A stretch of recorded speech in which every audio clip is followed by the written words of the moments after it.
And a pleasant good evening to each and every one of you. We are live from Legacy Fields in Crown Point, Indiana, as the Lake County Corndogs play host to the new Lenox Pumas. Josh Lepowski here with you alongside Thalen Steiner.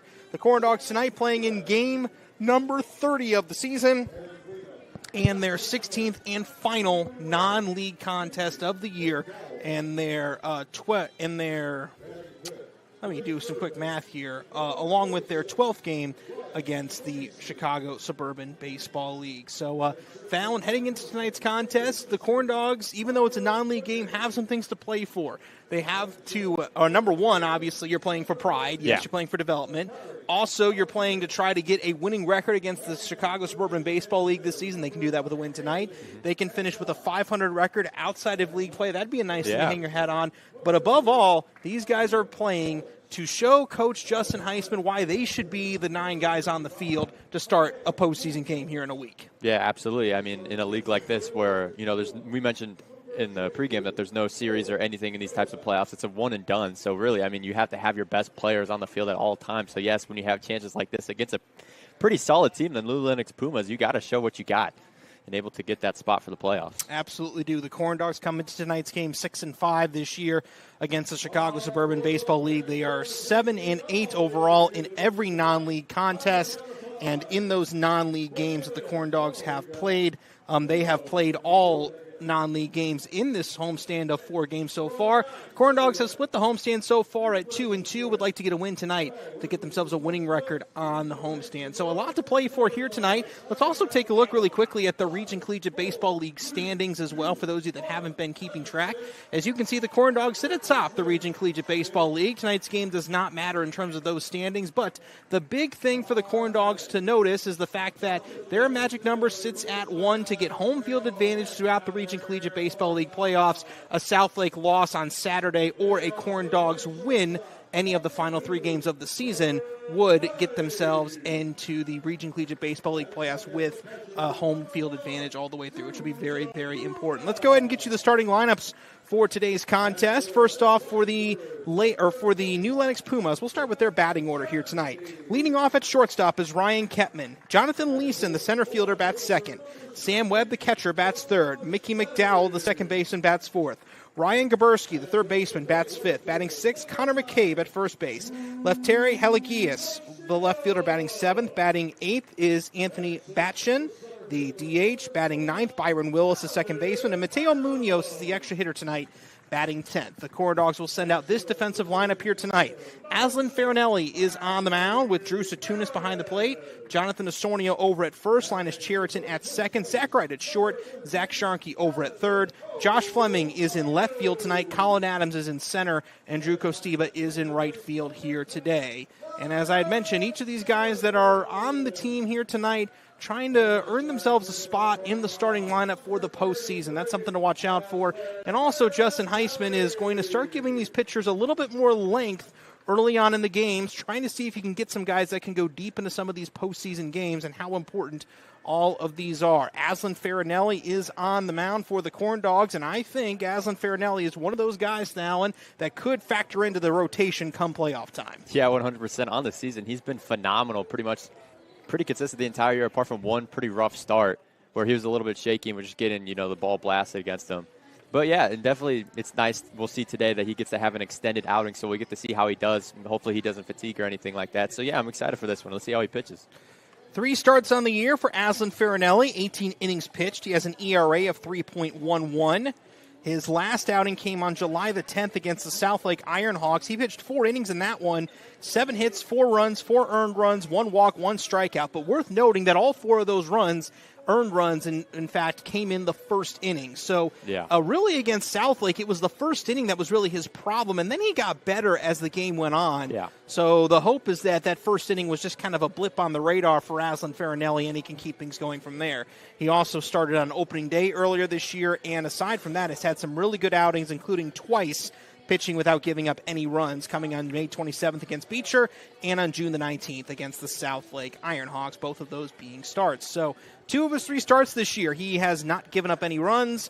His maximum outing this year has been 4 innings. We'll see how long Justin Heisman has him go here tonight again, once the postseason hits, the way that you're going to manage things if you're Justin Heisman's going to change from in the regular season, because being collegiate summer ball, the focus always is on trying to get guys work in and all those things like that. But once the postseason comes, things change. Yeah, it's a completely different story. You get to see guys who usually maybe only go 1, 2, 3 innings, something like that. They get to play more 4 or 5 innings, or maybe even longer potentially, of how they're going in these games. So, yes, it's going to be very interesting to see that. And it gets me excited for the playoffs. We get to see the best players play. It's always fun to see. Indeed we do. Here we go. Ryan Kettman is set to lead off for the new Lenox Pumas. Beautiful night for baseball. Beautiful. Temperature is in the mid-70s, just a very light breeze blowing in from left field. It's going to get hot again next week, so let's enjoy this nice weather while we can. Just some high, thin clouds up above. Aslan Farinelli's first pitch is in there for a strike, and away we go at 7 o'clock on the dot here at Legacy Fields in Crown Point. Starting right on time here this evening in front of a big crowd. The 0-1 to Kettman. Swing and a miss. Quickly an 0-2 count here on Ryan Kettman. Yeah, you mentioned a huge crowd. A lot of families here, a lot of kids here. I know they have trick-or-treat. They have a lot of stuff set up today, so good job on the Corndogs part. It's a very nice event they've had going on. It's 100 days for Halloween. That's what it is today. Kettman hitting an impressive 387 on the year. Fouls this one back. Count is 1-2 or 0-2. 6 RBIs. 9 strikeouts, 7 stolen bases, and 64 plate appearances this season. It's been very effective as a leadoff hitter, getting on pace at a 406 clip. 2 strikes on him. Farinelli delivers. Pops this one up to the left side. Foul and out of play. Aslan starting off the game by just throwing straight heat. Indeed he is. Yeah. No ball so far. Farinelli has pitched 18 innings so far this year. The pitch that misses outside for a ball. Count is now 1-2. It's pretty on par with a lot of guys in this team right here. There are 7 guys that have pitched between 17 and 19 innings this season. Only exceptions being really Jacob Mish at 26 innings. He's been the ace of the staff this year. Aiden Leonard has pitched 22 innings. Check swing to the left side on a line. Zach Wright grabs it, and that's out number 1. There you go. Good start to the game. Good play by Zach Wright playing shortstop today. He is playing shortstop. Yes, We've seen Zach Wright play a little bit, a couple different spots in the middle of the infield here today. Although I would say, whenever you think about, and with the Corndogs, when you think about their quote-unquote best 9, best 9 in the lineup, whatever the case may be, there's a lot of ways you could slice it and feel good about it as Jonathan Leeson takes a strike, count is 0-1. I would say the lineup we have in tonight, including Farinelli and also Adam Walters, is probably to that, the 0-1 pitch. That's a strike, count is 0-2. So all that being said, I think this is going to be I think this should be a preview of what we'll see in the postseason, because I think whatever lineup Justin Heisman goes with is going to look very similar to the one we see tonight. Yeah. 0-2 the count on Jonathan Leeson. The delivery pitches in the dirt for a ball. Count is 1-2. Leeson playing in his 11th game this year for the new Lenox Pumas. He's hitting .222 on the year, 4 runs knocked in, 36 plate appearances, 6 hits, and 27 at-bats. 1 ball, 2 strikes. Chopper to the right side. Desornio waits on it, waves off Farinelli, and jogs to the bag himself for out number 2. And that'll bring up Sam Webb, the catcher. Albany's Confectionery in Maryville has been around for 40 years. From their famous 12-flavor gummy bears to their mouth-puckering sours and true-to-fruit flavors, Albany's puts flavor and fun first. All made right here in the region with the highest quality ingredients. Remember, look for the A on the tummy to know you've got the best in your hands. I actually have a bag of Albany's chocolate-covered raisins on my table next to my armchair in my living room. That's glad you remember the exact spot. Indeed, yeah. Those. It's a nice snack to have during the day. Yeah, I can see the Albany's tent right here. They have it. Yeah, they do. Giving out some candy today. Chocolate-covered raisins. That's my go-to whenever I go to Albany's. I don't know. Chocolate-covered gummy bears are the way, or just the gummy That's bears fair. I can't blame you for that. Sam Webb takes a strike. Count is 0-2. Yeah, Sam Webb is hitting .381 so far on the season.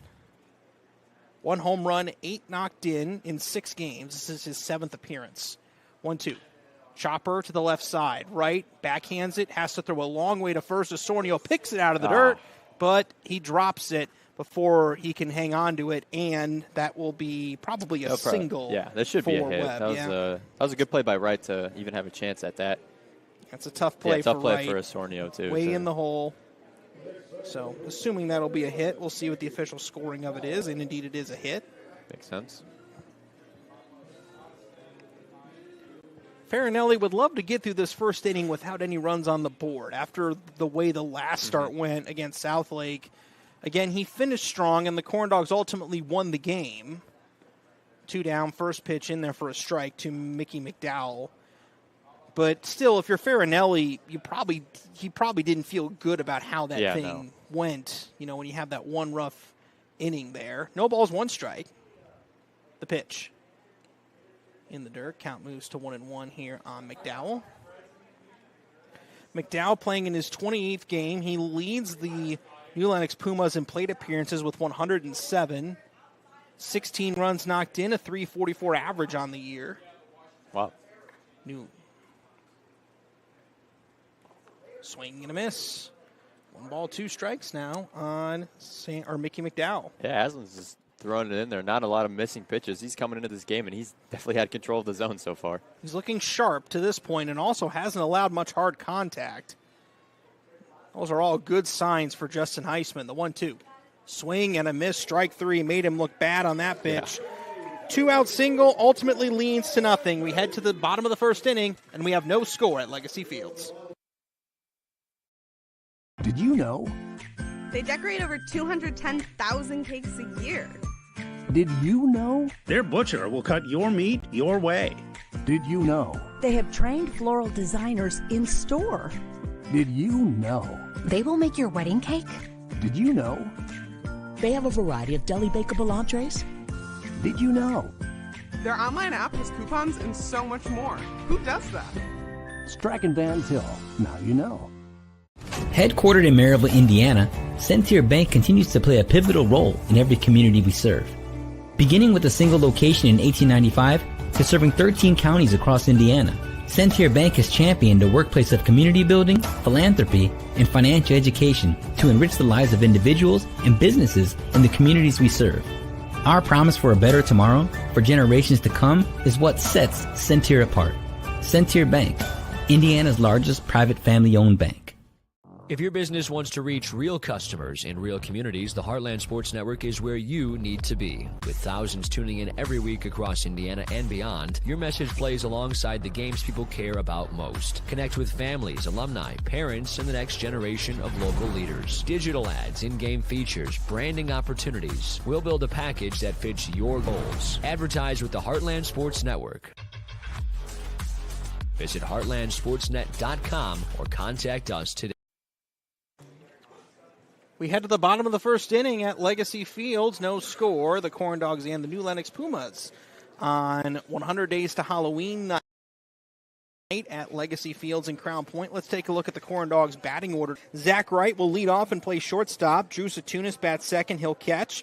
Zach Schonke, the third baseman, bats third. Josh Fleming, the left fielder, bats fourth. Drew Kostiva bats fifth in right field. Colin Adams, the center fielder, bats sixth. Bradley Ferris, the DH, bats seventh. Jonathan Osornio, first baseman, bats eighth. Linus Sheridan, the second baseman, bats ninth here today. New Lenox will send out this lineup defensively. Owen Novak on the mound, pitching to Sam Webb behind the plate. Connor McCabe at first. Brian Willis at second. Ryan Ketman at short. Ryan Goberski is at third as Wright swings and misses at that one. Counts 0-1.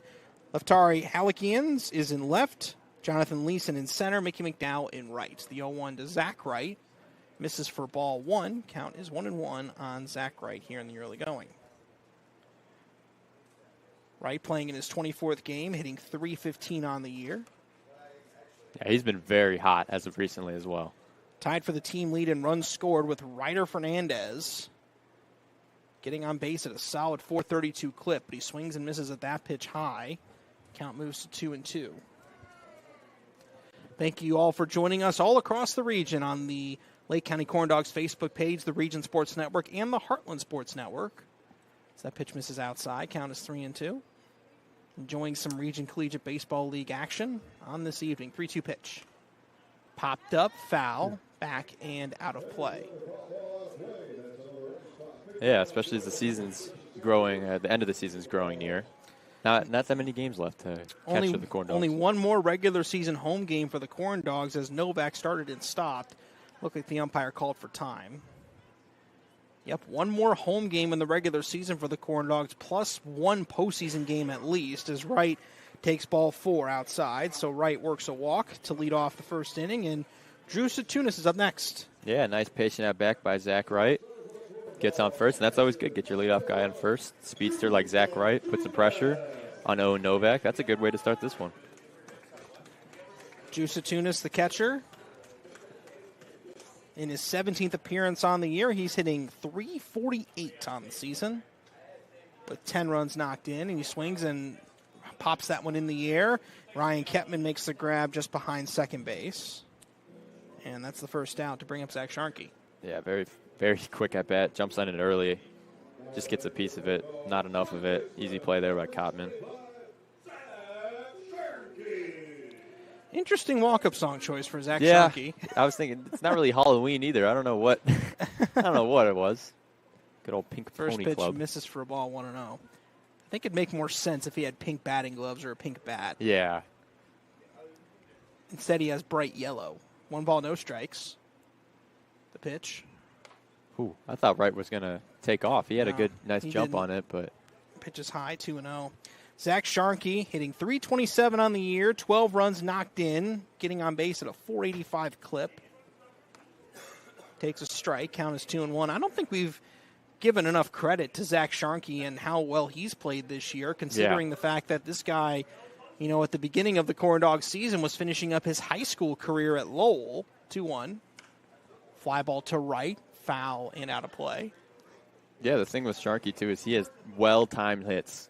He does, usually is the guy that has the big hits in the game. He's definitely at least won 2 of the games at the big hit had in a the game. game-winning hit against Post 94 back in early June and has come up with big hits ever since. Now he's got a 2-2 count on him. This pitch misses inside, though. Count moves to 3-2. See, if you're Novak, I mean, you do not want to walk another guy. Novak in his 5th appearance on the year, his 4th start. 3-2, runner goes. Ground ball to the right side, through the hole into right field for a base hit. Wright's not stopping. He's on his way to third. Heisman puts up the stop sign. Right in there standing. It's a single for Zach Sharkey. Yeah, Wright had a jump on it. He was going to steal, I mean, regardless, on a 3-2 pitch. So, yeah, he got that big jump. That's why he's able to get to third. So a hit and run executed to perfection there. Yeah, the first baseman. Whether it was a called hit and run or not, I don't think so. But still, it worked out to be a hit and run. As up comes Josh Fleming, the left fielder. Josh Fleming has made more fleeting appearances this year for the Corndogs as that pitch misses high, 1-0. He's only played in 11 games. But when he's played, he has been very effective. He's hitting .350 on the year, 2 homers, 14 knocked in, and he leads the Corndogs in OPS. It's a fly ball to center field. Leeson is there. He's got it. Zach Wright tagging from third, and he will score as the throw is cut off. A sacrifice fly for Josh Fleming, and the Corndogs are up 1-0. There you go. Executed perfectly there. Score your fast guy at home, or from third base to home. That's exactly what you need to do if you're Fleming, and he did it. And that will bring up Drew Kostiba, the right fielder. Kostiba hitting .323 on the year. A homer, 14 knocked in. One thing to note, Zach Wright just scored, so we'll make this point here. Since Billy Chidsey and Ryder Fernandez are not in the lineup tonight, Zach Wright currently leads the team in games played. Chopper back up the middle for a base hit. Drew Kostiba with a single with 2 down. Puts Zach Sharkey on second base, and will give Colin Adams an opportunity. Yeah, that was beautifully hit right in between the second baseman and the shortstop. Could not put that ball any better. So Colin Adams playing center field today. He's hitting .250 on the year so far. He's walked 5 times in his 10 plate appearances. Pitch is low in the dirt for a ball. Count is 1-0. So his on-base percentage right now is a ripe .600 in only 2 appearances this year. So he's been seeing the ball pretty well. 1-0 pitch to him.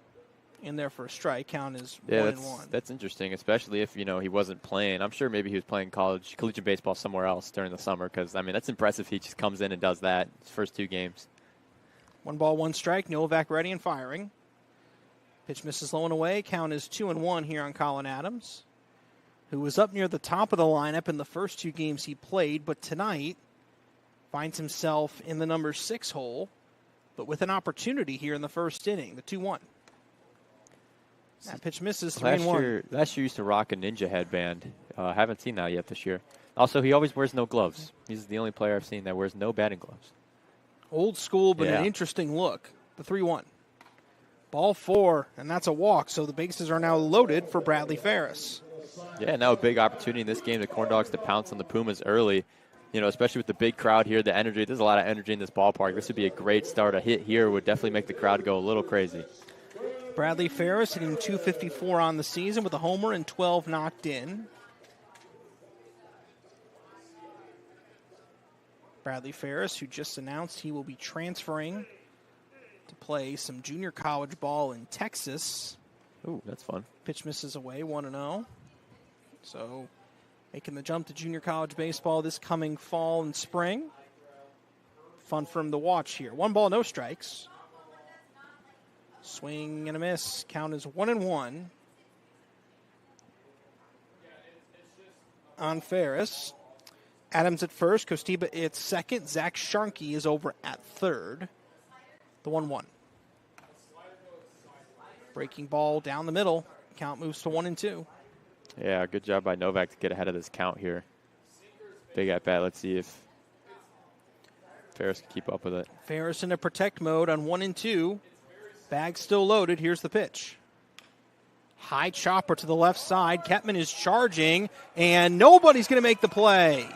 There you go. That's one of those things where you say, just get the ball in play. Baseball things will happen. That's exactly what happened. A nice chopper. No one could get to it on time. And now the Corndogs put another one up, still with bases loaded. Yep. Zach Sharkey scores to make it 2-0 Corndogs. Kostiba to third. Adams to second. So station-to-station baseball there. And up comes Jonathan Osornio, the first baseman. Corndogs have put 2 on the board here in the first inning. Osornio fouls that one away. Sometimes it's all it takes. Just a simple chopper. It's all you need. Now you can see Osornio, who, offensively has been struggling a little bit at times this year. So now in a big spot. Let's see if he gets to his game going. Osornio with 3 hits in 33 at-bats this year. This is his 12th appearance. He does have a home run, however. 1 ball, 1 strike on him. Big swing and a miss. Count is 1-2. Osornio is the 8th Corndog to come to bat here in this first inning. Corndogs have put up a crooked number, the 1-2. Ground ball to the left side, and a diving stop made it short by Ketman. Flips to second, and the inning is over.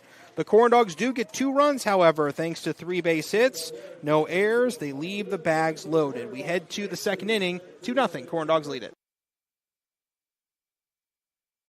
Ultimate party experience? Bring the excitement with Game Truck mobile video game feeders. Action-packed laser tag and gel tag battles. Bounce houses. Epic foam parties. And unforgettable photo booth fun. Perfect for birthdays, schools, festivals, team bonding, and community events. We bring the fun right to you. No stress and no mess. Book your party today and make memories everyone will be talking about with Game Truck.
Love high school sports? Then make sure you're following the Heartland Sports Network on Facebook, Twitter, and Instagram. Rankings, highlights, breaking news, and live coverage, all in one place. Like it, follow it, share it. Heartland Sports Network, your home for home. We head to the top of inning number 2 here at Legacy Fields. Aslan Farinelli's first pitch is popped in the air, foul off to the right by Ryan Graberski, the third baseman. Corndogs lead it 2-0 thanks to a Josh Fleming sacrifice fly and then an RBI infield single by Bradley Ferris. So the Corndogs already up early in the last non-league game of the season. So a game that, kind of let loose a little bit. Not a game that you're playing for anything critical or anything like that. 1 pitch in there for a strike, count as 0-2. Yeah, like you said, though, you are playing for playoff playing time. And, seeing our lineup tonight, we do have some of our better guys playing, at least pitching-wise. No balls, 2 strikes, the pitch. In the dirt, so Tunis can't glove it. Doesn't matter with nobody on. Count's still 1-2. Connor McCabe on deck. Lefteri Helikias is in the hole, ready to hit in this inning. Grabarski ready. Farinelli looking and dealing. Up and in for a ball. Count moves to 2-2. Thus far on the season, Grabarski, who wears number 26 for these new Lenox Pumas in his 27th appearance, hitting .247. Ground ball to the left side. Gobbling up Sharkey. Sidearms it across the diamond for out number 1. Go, another easy play there made by Sharkey. Someone who, I feel like we haven't seen too much play third base this year. We've seen him play some third base, a little bit in the outfield as well. He's a guy we'll see. Yeah, we do have a lot of guys that you could just put them. Yeah, we see him jump around the infield a little bit. He could. He's potentially pitching tonight too. He's listed as a backup, so that would true, be. Yeah. He did pitch before, right? I do believe he has pitched a couple times and has been very good whenever he's been asked to pitch. Connor McCabe is up. McCabe, playing in his 10th game on the year, takes the ball low and outside. Counts 1-0. Centier Bank proudly supports the Lake County Corndogs this season. Since 1895, Centier has remained deeply rooted in Northwest Indiana and promises to remain not for sale for generations to come. Go to Centier.com for more information. Member FDIC. McCabe takes a strike. It's 1-1.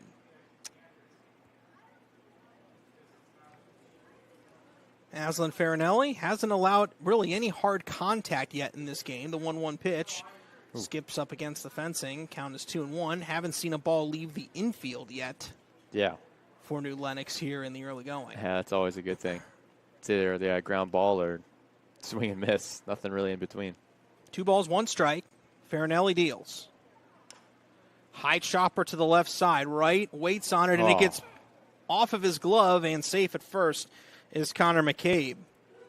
Ball kind of fell behind a pole, so I didn't really see what the ball did. I'm guessing it took a big hop. It took a weird bounce off the edge of the dirt between the dirt and the grass. It hit that weird area, and instead of bouncing back up like Wright was expecting it to, it did a weird little turn and just rolled. So it is a really tough play by Wright. Called that a single. That's the second single of the game for New Lenox. Both of them have been infield singles. So haven't really seen New Lenox hit the ball hard yet so far, as we mentioned. Lefteri Helikias is up, grounds it to the left side. Right, gloves it, throws to second for 1, and that's all they'll get. Slow roller he had to charge for, so it's a fielder's choice. McCabe out at second, 6-4. That was a close play at second. That was a close play at second. That would have been disappointing if they didn't get anything at all. And this brings up number 9, Anthony Batchen. Planning your birthday party or company outing? Bring your team to see our team. Email info@corndogsbaseball.com to book your group outing today. And I'd suggest you do it today. Yeah. You got, 2-3 games left? 2, potentially 3 home games. At least 2 for sure. Yeah. 2 down. Up is Anthony Batchen.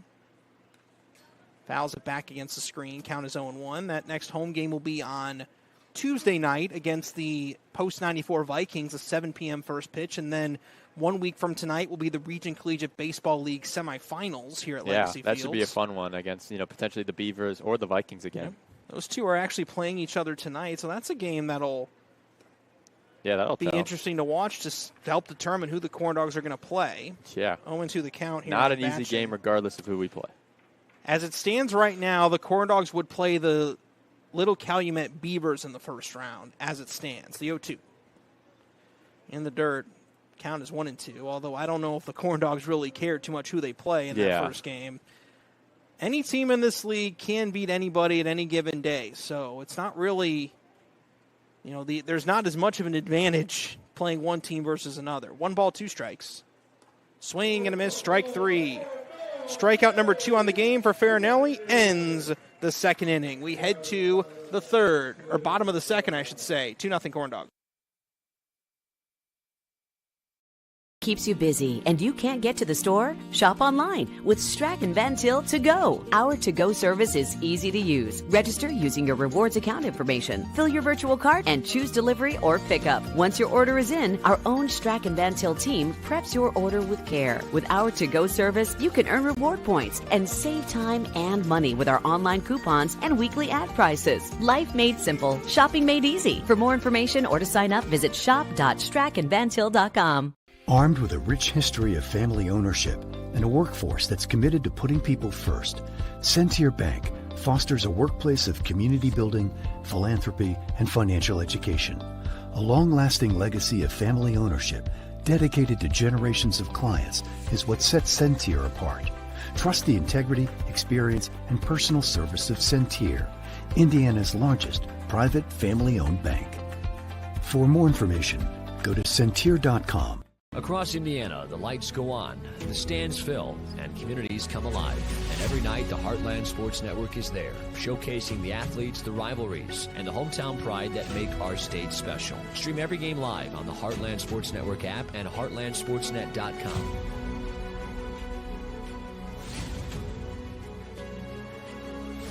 Your teams, your stories, your network. The Heartland Sports Network, proudly bringing the Heartland together, one game at a time. We head to the bottom of the second inning here at Legacy Fields. Linus Cheriton set to lead off. Corndogs lead at 2-0. First pitch to Cheriton is hit in the air to right field. Going back on it is McDowell. Now running parallel, makes the for out number 1. So a quick first out on the first pitch to Linus Cheriton. And Zach Wright will come back up. He walked in the first. He came around to score on the Josh Fleming sac fly. Yeah, we finally get to see the full order now. Linus Sheridan leading off, now back to the top of the order. That's fun to see. We'll see how they handle Novak again, seeing him a second time. Ready for the ultimate party? Level up your event with Game Truck. From laser tag to awesome foam parties to bounce houses and epic photo booths. Pitch misses inside, 1-0. We bring nonstop fun right to you. Perfect for birthdays, school events, and celebrations of all kinds. Call Game Truck today. 1-0 pitch. Ground ball back up the middle for a base hit. Zach Wright on base for a second time today. A single, and that'll bring up Drew Satunis. Yeah, good start to this game for Zach Wright. Almost went back and maybe potentially could have hit Novak. Didn't really seem too interested in moving out the way, so. Drew Satunis, who popped out back in the first inning, is up next, the left-handed batter, who's been hitting very impressive with runners on base this season. Pitch misses low for a ball. Looking at the situational hitting stats.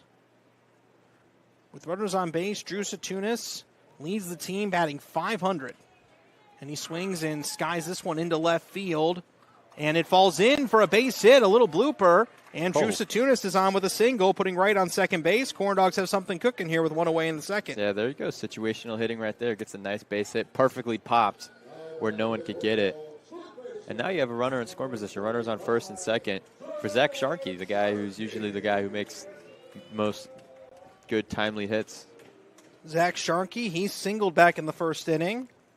Corndogs clearly are seeing Novak fairly well with how well they're hitting. First pitch inside for a ball, 1-0. I think also part of that is the fact that you're seeing these guys swinging very early in the count. Yeah.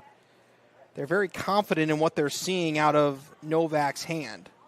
1-0, ground ball to the right side. Novak gloves it, and there's no play at second, no one covering, so he has to go to first. Yeah, he took his time with that one. I was going to say, potentially if Zach Sharkey got on his horse a little bit quicker, he could have been safe at first. But, yeah, no, that was a tough play.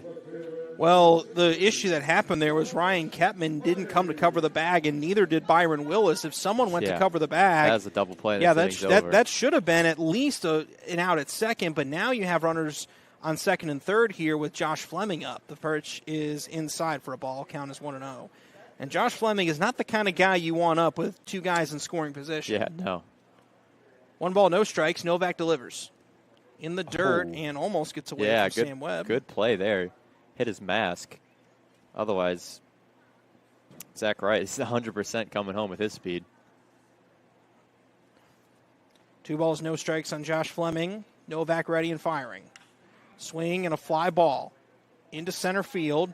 Leeson tracking it down in right center, throws up the glove, makes the catch, and the inning is over. Corndogs get a pair of 2-out singles, but leave both of them stranded. We head to the third, 2-0, Corndogs in front. Ultimate party experience? Bring the excitement with Game Truck mobile video game feeders. Action-packed laser tag and gel tag battles, bounce houses, epic foam parties, and unforgettable photo booth fun. Perfect for birthdays, schools, festivals, team bonding, and community events. We bring the fun right to you. No stress and no mess. Book your party today and make memories everyone will be talking about with Game Truck.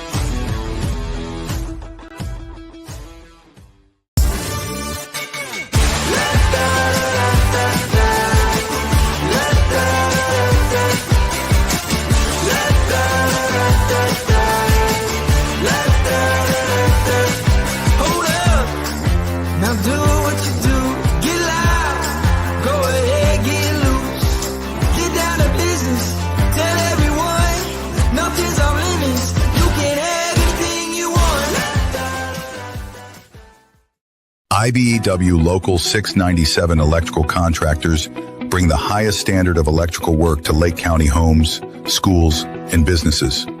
From everyday fixes to once-in-a-lifetime builds, we don't just get the job done, we get it done right and up to the highest safety standards. When you need electrical work, hire the professionals who power Indiana.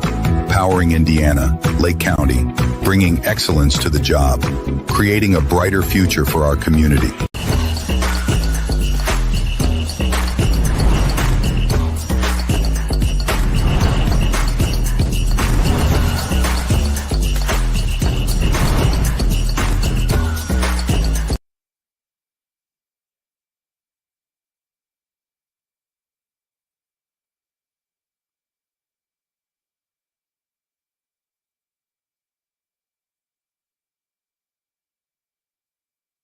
We're back at Legacy Fields in Crown Point. The Lake County Corndogs lead the new Lenox Pumas 2-0. Aslan Farinelli back out there pitching to Byron Willis. First pitch in there for a strike. Count is quickly 0-1. Great Lakes Sports Hub is the official training facility of the Lake County Corndogs, not just another dome. Situated just across the street here at Legacy Fields. The 0-1 pitch. And their first strike count is 0-2. Even when the season ends here in just a little over a week, Great Lakes Sports Hub is still open. Yeah. Make your way out there if you need some training. That's the place to go. No balls, 2 strikes on Byron Willis. Farinelli delivers. Swing and a miss, strike 3. The third punch out of the game for Farinelli. And Farinelli, I think it's safe to say, he has forgotten all about that first inning against Southlake. He's looking like one of the top pitchers on this staff. Yeah, he looks sharp. He comes in, has all control of the game, and it seems like, there's nothing that these guys could do for the Pumas apart from a couple of base hits. But like you said, nothing was really hard-hit balls. It was more just really tough plays for the infield to make. Mateo Munoz, the extra hitter, comes up. He comes up with one away. First pitch to him, misses outside for a ball. Count is 1-0. On a beautiful Thursday night here at Legacy Fields in Crown Point. 1 ball, no strikes to Munoz. Farinelli ready and firing. And that's in there for a strike. Count is 1-1. Have to mention, it is a great crowd on hand tonight. Very I'd venture crowd. to guess this is probably our biggest crowd of the season. Yeah, which is weird. Usually the Christmas game is the one that gets it, but Halloween this year, they did a lot. 1-1 pitch. Misses for a ball. Count is 2-1. Well, I heard you mention it. I heard Owen mention it before the game about how there were people that were lined up outside of the gates before the gates were even open today for the trick-or-treating that happened before the game. 2 balls, 1 strike. Chopper to the left side. Charging is Sharkey. Sharkey gloves it and bobbles the ball a bit. Throw to first is late. That will almost certainly be a base hit for Ryan Kemp, or for Mateo Munoz. Yeah, and that's pretty much what we've seen so far is the only way the Pumas have been able to get on base are fielding mistakes like that. And, it's funny that you're mentioning because we were told as the interns that we had to go block the gate so people didn't come in. Which I think is really funny because, well, first of all, I'm wearing a banana costume, which this is probably the first time I could ever say I've done a broadcast wearing a costume. let alone a banana costume. But I was like, we're not very intimidating, you know, and there's a couple of people who are like, I mean, I don't know. It's like, whatever, man. It's like Ryan Ketman is up. Fouls it back. I think I was the first one to see you in the banana costume today when we showed up. Yeah, and you sounded confused. You're like, why are you in a banana costume? I was like, it's Halloween. I kept forgetting it was Halloween, so I didn't come and I didn't wear a costume today. I should have, though. No balls, one strike on Ketman. Farinelli ready and firing. Lines it foul off to the left. Count is 0-2. New Lenox still has failed to hit a ball out of the infield today. All three of their singles have been infield singles. They've all just been like balls that choppers. have been well placed, and even that Sharkey single over to the left side, that was countered a single, and it was not an easy play. So that's really been the story of the game today. No balls, 2 strikes the count on Ketman, the pitch. Swing and a miss, strike 3, the 4th punch out of the game for Aslan Farinelli. And Jonathan Leeson is up next. Yeah, Farinelli's just on fire. That's pretty much what we've seen so far in this game. Maybe a little bit of motivation from, that little bit of a shaky start he had last game because, like I said, he ended that game very well, and now it's carrying over into this one. I think the thing he's going to like most about this start up to this point, he has not walked anybody so far. Yeah. 2 down for Jonathan Leeson. Swing and a miss, a good fastball. Count is 0-1. Leeson Farinelli is definitely mixing his pitches up well. Good fastball, solid off speed. Everything's working for him here early. The 0-1 count is coming. Swing and a miss on a good breaking fastball there. That looked like almost a cutter or a two-seamer. Yeah. It had some real good late movement on it. Count is 0-2 now on Jonathan Leeson. Farinelli looking for his 3rd strikeout of the inning. The 0-2. Misses low and in. Count now 1-2. Yeah, I tried to give him a chase on that one. A little too low. 1 ball, 2 strikes. Farinelli delivers. Swinging a high pop-up. Foul. Satunis in foul territory by the dugout. Throws up his glove, and he makes the catch just in front of the door to the dugout down the first base line, and that is the inning. No runs, a hit, no errors, 1 runner left. We head to the bottom of the 3rd, 2-0 Corndogs. Ultimate party experience? Bring the excitement with Game Truck mobile video game theaters. Action-packed laser tag and gel tag battles, bounce houses, epic foam parties, and unforgettable photo booth fun. Perfect for birthdays, schools, festivals, team bonding, and community events. We bring the fun right to you. No stress and no mess. Book your party today and make memories everyone will be talking about with Game Truck.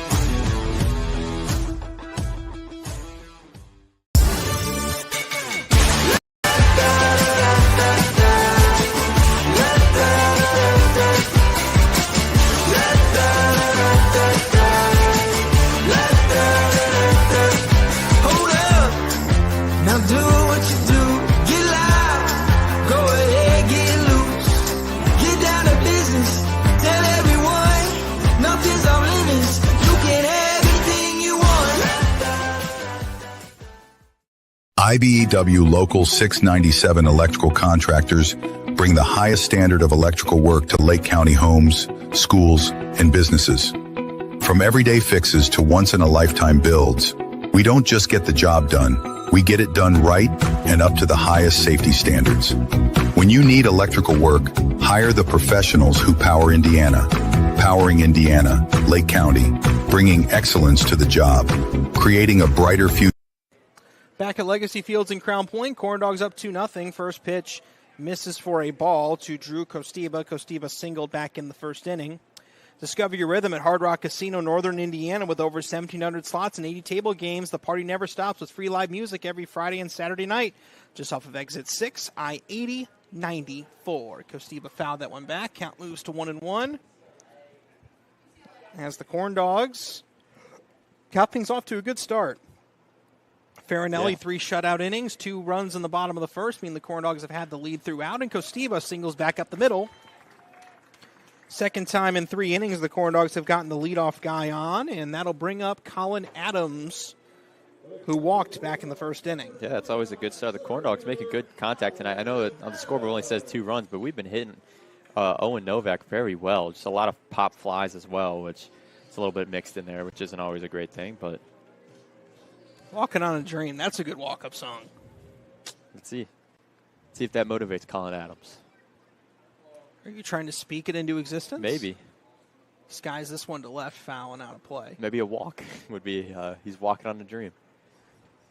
That would be appropriate. That would be appropriate. That would be appropriate. Count as 0-1 on him, though, so he has a long way to go there. Yeah.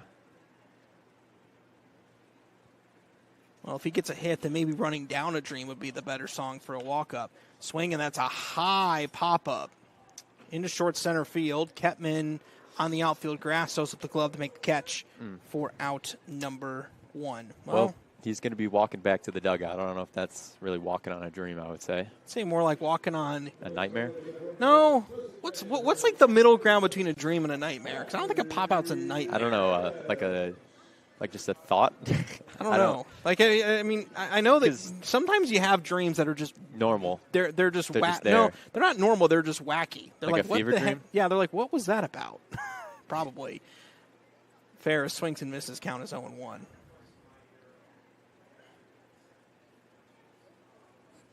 Yeah. 0-1 with one away. Jonathan Osornio is on deck. Novak ready and firing. Swing and a fly ball to right field, pretty deep. McDowell going back, finds it in the sky, though, and he's got it for out number 2. Yeah, back-to-back pop-outs, like I said. I mean, the Corndogs are making contact with it. No strikeouts yet today, but nope, two pop-outs, or a lot of pop-outs. No strikeouts, only 2 walks so far. Yeah. Like you said, a lot of contact and a lot of swinging earlier. Corndogs looking aggressive to start this one. Corndogs do have 6 hits on the game, though. Swing, and that's a ground ball past the diving Kettman into left field for a base hit. There you go. Make that 7 hits. And there you go. Osornio, the guy who, we mentioned earlier, has been struggling a little bit at times this season. That's a good start to this one. Yeah, it's a solid single for Osornio, and that'll bring up Linus Cheriton. Cheriton flew out back in the second inning, a guy that, as we have mentioned numerous times on these broadcasts, has been getting better as the season has gone on. He's gotten his average up to 241 on the year. And has a 362 on base percentage. That's a solid clip. That's a solid season. Him and Taki Kanopoulos have been 2 guys that were getting it going at the right time, at the playoffs and big league games growing near. Cheriton fouls that one back. Count is 0-1. Especially with the way Cheriton started the year. Good to see how he's been improving as the year's gone on. Yeah, and he's a guy who plays a lot of positions. It seems like he plays pitcher in pretty much every position in the infield. Seen him play third, seen him play short, seen him play second. Yeah, 0-1. He's DH too. Back up the middle. That is a base hit. Costibo around third. He's going to try to score. Throw is cut off. Sliding in safely. Costiba. RBI single. Linus Cheriton. It's 3-0. There you go. Beautiful hit by Linus Cheriton. Scoring another run. Corndogs now up 3-0 in this one. Speaking of Cheriton heating up, this brings up Zach Wright, who has reached base twice tonight with a walk in the first and a single in the second. Crazy to think this is already the 3rd time through the order for the Corndogs. Yeah, in the bottom of the 3rd, because, it really doesn't feel like this game has taken too long. It hasn't. It's just because they're very aggressive. He's been making the top of these innings quick. Yeah, and the Corndogs swing early helps too. Novak ready and firing. First pitch to Zach Wright. Takes one on the outside corner. It's 0-1.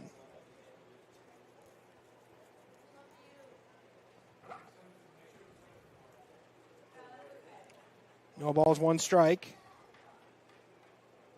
The pitch. And that misses. 1 ball, 1 strike on Zach Wright. See how patient Zach is at this at bat. Maybe he wants to calm down a little bit. Novak working quickly.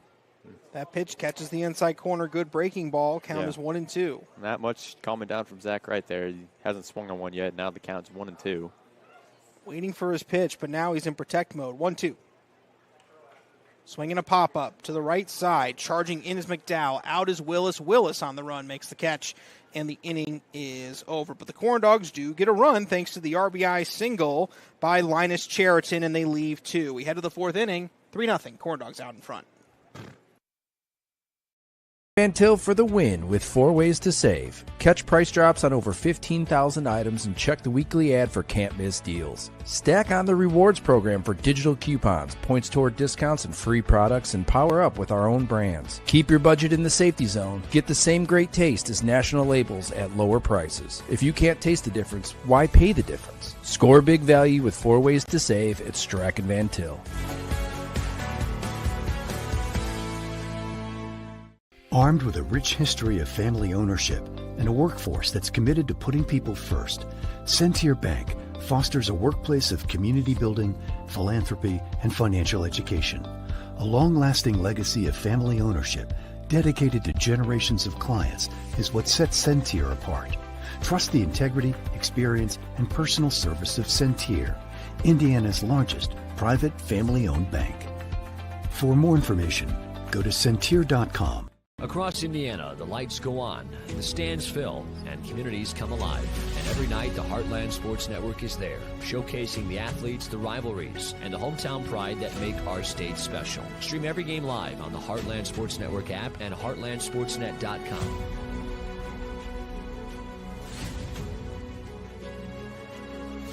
Your teams, your stories, your network. The Heartland Sports Network, proudly bringing the Heartland together, one game at a time.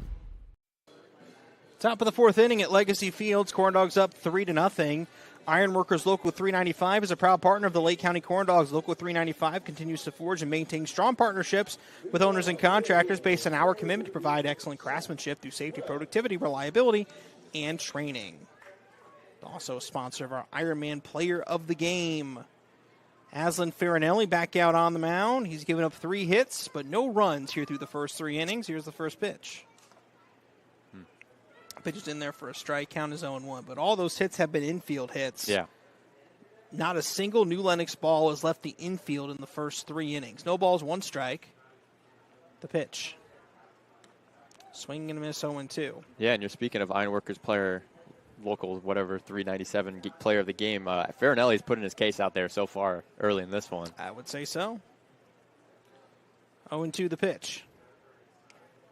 This is outside 1-2. You know, Farinelli pitching the way that he is right now reminds me of something, impressive pitching feat that happened on this day just 17 years ago when Mark Burley threw a perfect game for the Chicago White Sox against the Tampa Bay Rays. 1-2 pitch. Wow.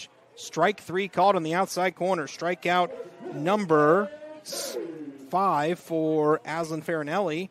Gets Sam Webb, and that'll bring up Mickey McDowell. Yeah, unfortunately, this won't be a perfect game, though, because of those couple of hits. I mean... No, but perfect games are rare. Perfect games are extremely rare, let alone no-hitters.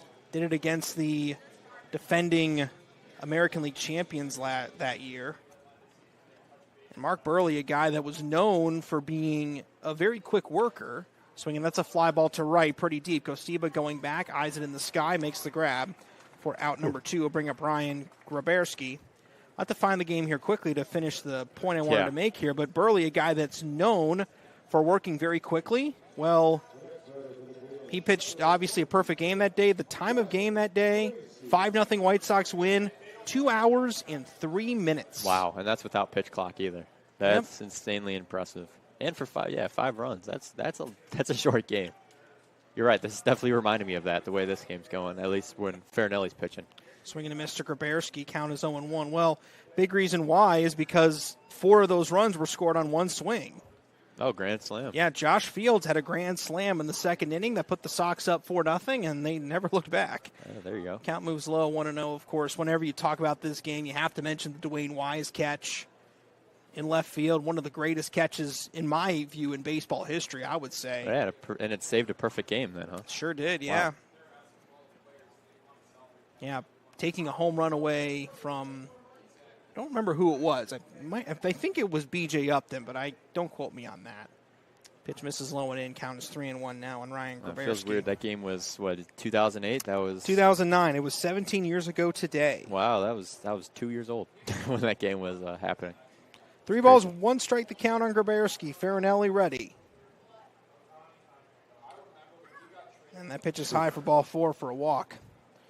Mark Burley was one of those guys. He was a pitch clock before the pitch clock was a thing. He used to work very quickly. Always have to appreciate that. Up comes Connor McCabe. He's singled back in the second inning. Yeah, that's the first walk of the game, isn't it, for Farinelli? It is. Farinelli has not had a 1-2-3 inning yet in this game. Either ways. Yeah, I mean, still he's pitching well. Only one ball has gotten out of the infield. 2 down. Pitch a ground ball to the left side. Sharkey gets in front of it, goes across the diamond. Osornio picks it out of the air, and the inning is over. A 2-out walk doesn't lead to anything. We head to the bottom of the 4th. Corndogs up 3-0. Ultimate party experience? Bring the excitement with Game Truck mobile video game feeders. Action-packed laser tag and gel tag battles. Bounce houses, epic foam parties, and unforgettable photo booth fun. Perfect for birthdays, schools, festivals, team bonding, and community events. We bring the fun right to you. No stress and no mess. Book your party today and make memories everyone will be talking about with Game Truck.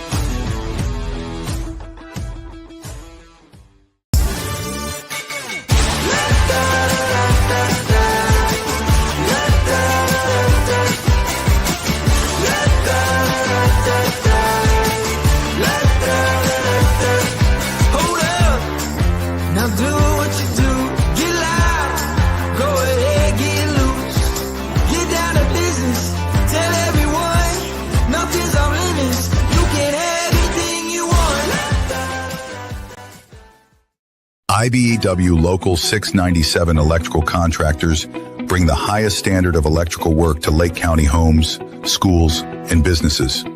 From everyday fixes to once-in-a-lifetime builds, we don't just get the job done, we get it done right and up to the highest safety standards. When you need electrical work, hire the professionals who power Indiana. Powering Indiana, Lake County, bringing excellence to the job, creating a brighter future for our. We head to the bottom of the 4th inning. 3-0. The Lake County Corndogs lead the new Lenox Pumas. Drew Satunis leading off. He's 1 for 2 with a single.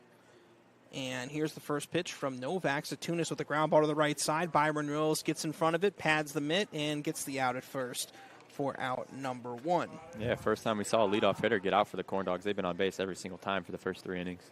Misprint, the official printing partner of the Lake County Corndogs. We specialize in delivering the highest quality signs and printing on time and within budget.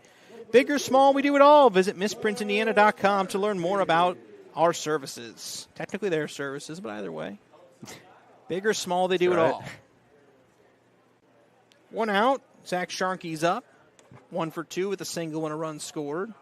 Takes a pitch outside for a ball 1-0. By the way, some region collegiate baseball action happening at Valparaiso High School tonight. Post 94 hosting Little Calumet.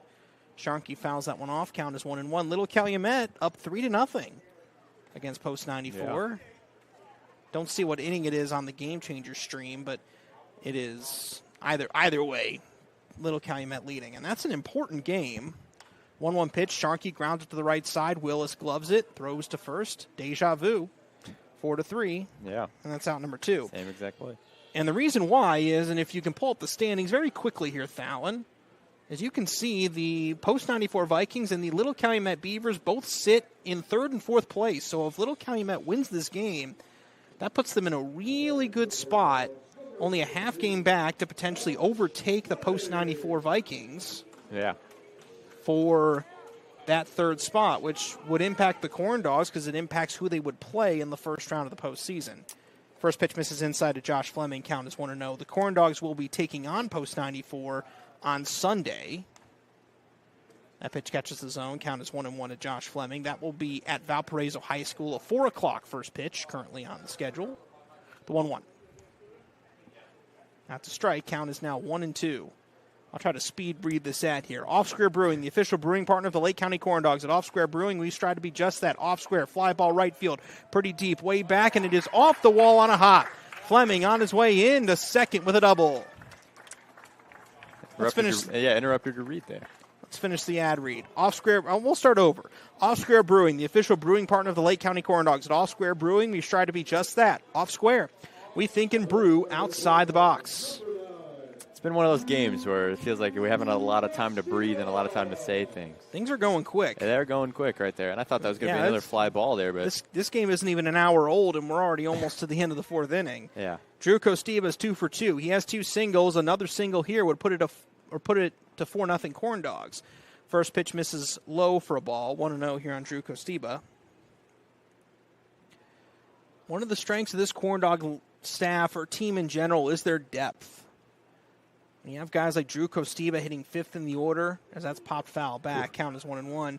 But even guys like Cheriton getting things going in the bottom of the order. Yeah. Taki Chronopoulos doing that. Bradley Ferris hitting like he is. Yeah. You have that, plus you have the pitching depth. The pitching depth is the big thing. Which I think, to me, if the Corndogs end up, making a run and end up winning the Region Collegiate Baseball League Championship, that's going to be what you can credit it to, is their depth. 1-1 pitch, grounded foul to the left, count as 1-2, which I think is one of the, if you're the Corndogs, it's not a disadvantage by any means, the fact that it's only one game each round, but, if the Corndogs were to have to play series for these playoff games, the Corndogs would be in best position of any team due to their depth. Easily. But I still think their pitching depth, is going to be the thing that could get them through. 1-2 pitch. Misses low and away, count as 2-2, but still. Great play there by Sam Webb. That was a tough pitch to corral, and he got that one. Was indeed a nice play. Kostiba sees Fleming on second base, would like to drive him home. Deuces are wild here in the bottom of the 4th. Ball 3. Ooh. Just missed inside, not by much. Yeah, the umpire's he's a little hesitant with the strike call, so that's why he gets up and you got to wait. What hand signal is he going to do? 3 balls, 2 strikes, Novak ready and firing. Swing and a foul tip into the mitt for strike 3, and the inning is over. So a 2-out double by Josh Fleming leads to nothing. We head to the 5th inning. Fallon takes over on play-by-play after this. Corndogs up 3-0. Did you know? They decorate over 210,000 cakes a year. Did you know? Their butcher will cut your meat your way. Did you know? They have trained floral designers in store. Did you know? They will make your wedding cake. Did you know? They have a variety of deli bakeable entrees.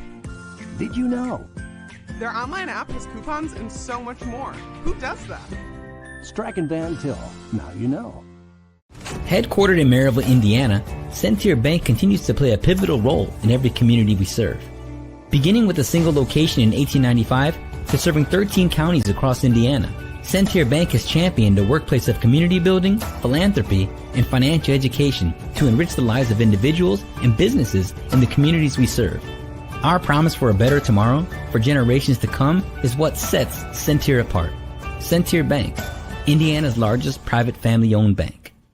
If your business wants to reach real customers in real communities, the Heartland Sports Network is where you need to be. With thousands tuning in every week across Indiana and beyond, your message plays alongside the games people care about most. Connect with families, alumni, parents, and the next generation of local leaders. Digital ads, in-game features, branding opportunities. We'll build a package that fits your goals. Advertise with the Heartland Sports Network.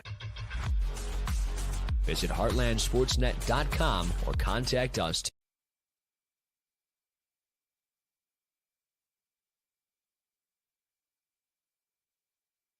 Welcome back to Legacy Fields here. Corndogs still up 3-0. Aslan Farinelli still on the mound, which is a good sight to see if you're a Corndogs fan because he has been phenomenal tonight. As Anthony Batstoff is up to bat for the new Lenox Pumas, struck out earlier like a lot of people did against Farinelli. First pitch is in there for a strike. I mean, what can you say about Farinelli so far in this start? Oh, I mean, we'll say this much. He's pitched 4 shutout innings. He's given up only 3 hits. All of them have been infield hits. Yeah, still not a ball hit to the outfield yet. That one's outside for no hard contact, no nothing. We mentioned at the start of the broadcast, we thought about mentioned how good he looked early because of not giving up a lot of hard contact, and that's what's helped him so far. Another big swing there by Batstoff for another strike. Counts now 1-2. And you mentioned, I mean, you say it, last time we played these Pumas here at Legacy Fields, they scored 9 runs. I mean, this is not an easy game for the Corndogs. And Farinelli's making them look very easy. So that pitch is in there for another ball. Counts now 2-2. Also, Farinelli only 1 free pass in this game so far, 1 walk. So he's eliminated the unnecessary base runners in this game. Yeah, as the count is now full. And this is the longest outing he's had all year. He's been taken out after 4 That's been his longest outing of the year up till this point. So Justin Heisman asking a little more out of his pitcher tonight. That pitch is way outside, so that's going to be a walk to start the game or start the inning.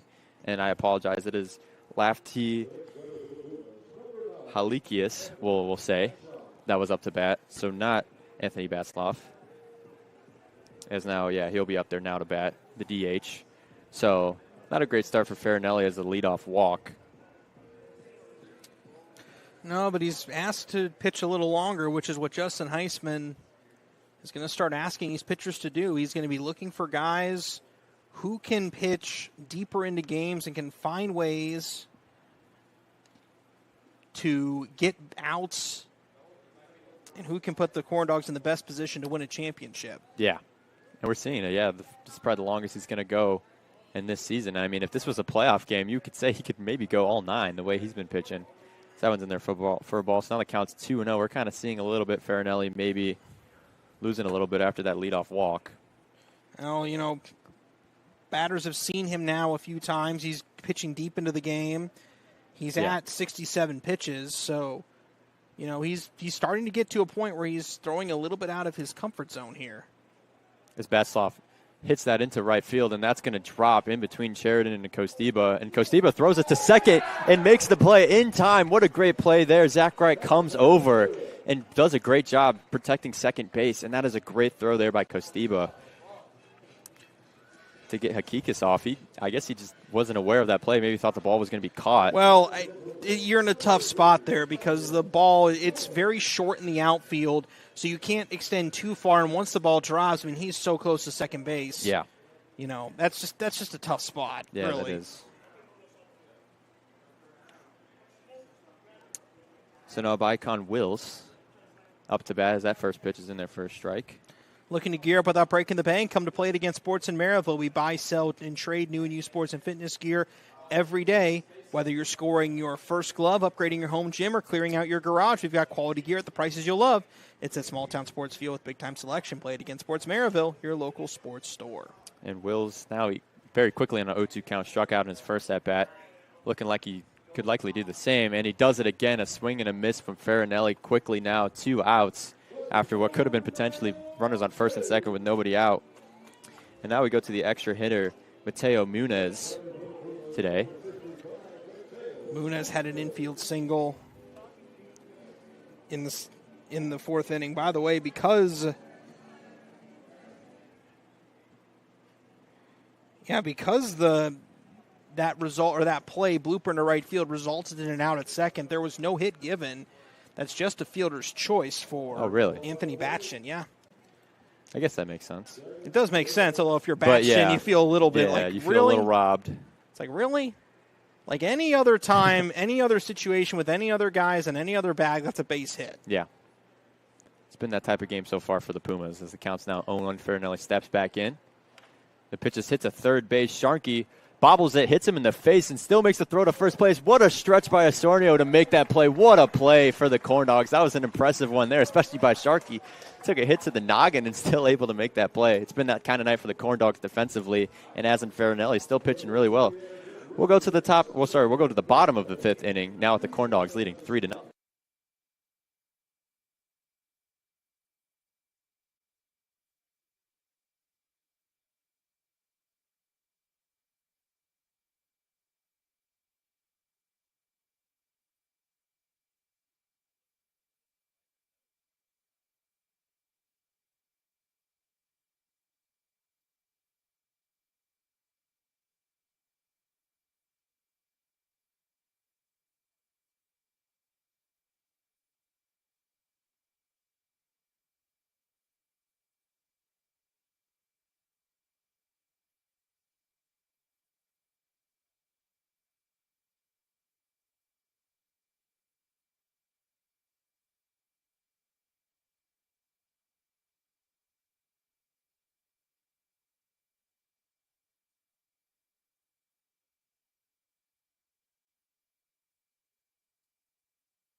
Ultimate party experience? Bring the excitement with Game Truck mobile video game feeders. Action action-packed laser tag and gel tag battles, bounce houses, epic foam parties, and unforgettable photo booth fun. Perfect for birthdays, schools, festivals, team bonding, and community events. We bring the fun right to you. No stress and no mess. Book your party today and make memories everyone will be talking about with Game Truck.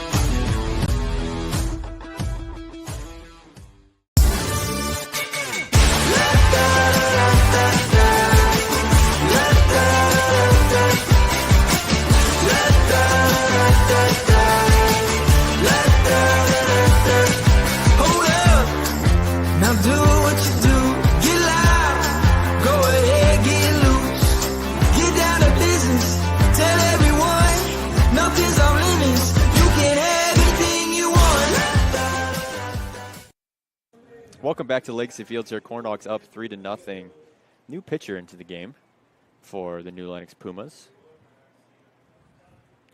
That would be Andrew Stanislewski into the game. His first pitch to Adams is outside. Counts 1-0.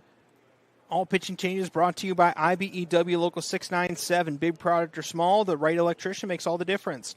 From home renovations and security upgrades to major commercial construction, IBEW Local 697 electrical contractors have the experience, skill, and commitment to safely get the job done right. When the quality matters, trust the professionals who power Indiana.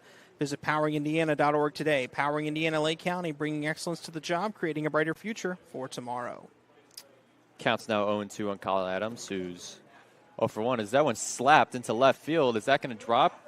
And that drops, hitting the perfect position. Colin Adams stays at first base. Just got in between Hakias and Grubcheski there between third and left field. Perfectly hit ball. We've seen that a few times today. We've had perfectly hit bloopers just where they can't get them. And that's a good start. Colin Adams, good start to the inning. Runner on first base. Normal leadoff man. How about 10 hits for the Corndogs tonight? Yeah. Everybody in the lineup has at least one base hit tonight. That's always a good sign. That's a sign of a good team right there. It's weird, though, that we have 10 hits but only 3 runs, but let's hope this is the inning that changes that. So now Bradley Ferris up to bat as that first pitch is fouled off and in their first strike, so the count's now 0-1. We'll see Stanislewski. Corndogs have seen this guy before. He was the starter for the last game against the Corndogs, gave up 5 hits, 6 runs, 6 earned runs, only pitched 1 full inning, so not a really great outing for him, hoping to get some redemption here.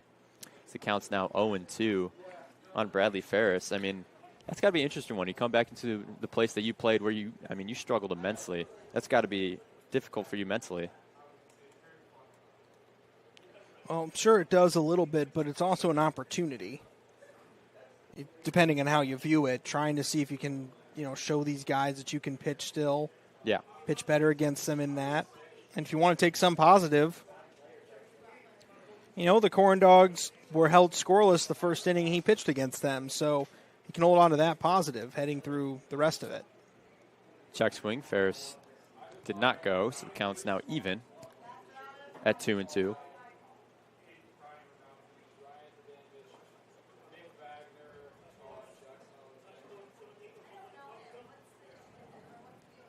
Since Lusky checks on first, Colin Adams didn't really have that big of a jump there. Maybe just trying to hold him up because the speed Colin Adams has. Like I said, normal leadoff guy for us past couple years.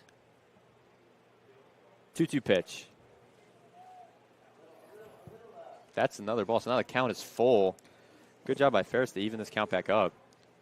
Good job indeed, and that's what you're trying to do if you're Ferris.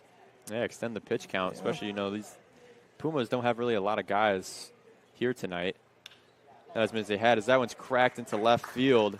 Again, another perfectly placed ball, and that's another single. So now the Corndogs with runners on first and second with nobody out. This is a good spot to be in, especially already up 3-0. Now, obviously, we see Farinelli's night is most likely done, but you got Adam Walters warming up in the bullpen, and, that's another guy who's pretty lethal as it's like the coaches are already going to have a discussion with him. Yeah, we're going to have a mound visit. Are we going to see a pitching change already? Yeah, I think we are. Wow. Very short leash for Stanislewski here tonight.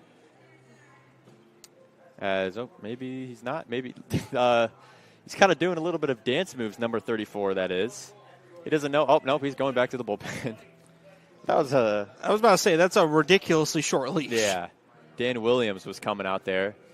Maybe thought it was his turn and then all of a sudden he does some dance moves. Manager tells him, hey, no, go back. Get a little bit more of a warm-up. That was funny. He started backstepping a little bit to his way back.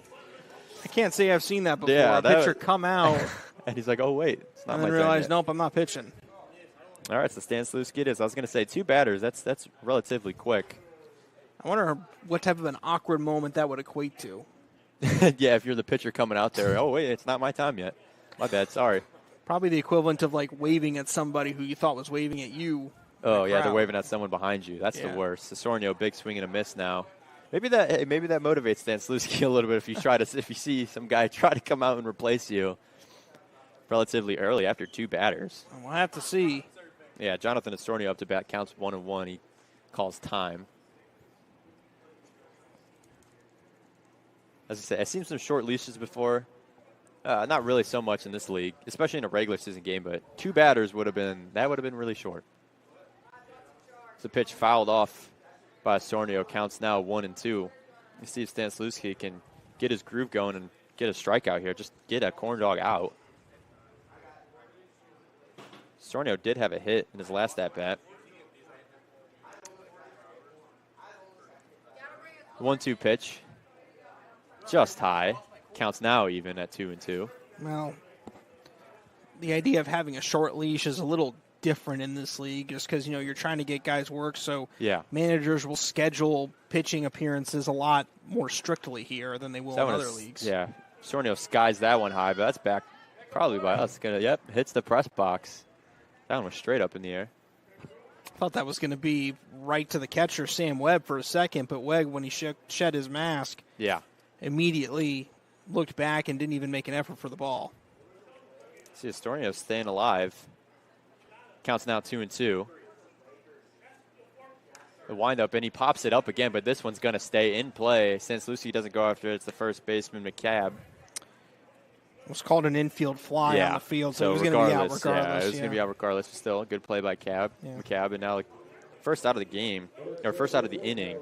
That's got to feel good if you're Stan Slutsky, especially since you thought your night was over just 30 seconds ago, or just about 2 minutes ago. Got a pop if that's what you were looking for. Now you have Linus Sheridan up. Yeah, but Sheridan, he's been, like you mentioned, he's been really good. Had a single in his last at-bat. He's been pretty good. First pitch to him is in there for a strike. Counts 0-1. Still with runners on first and second. If you're the Corndogs, you can't not take advantage of this opportunity to have runners on first and second to start this inning.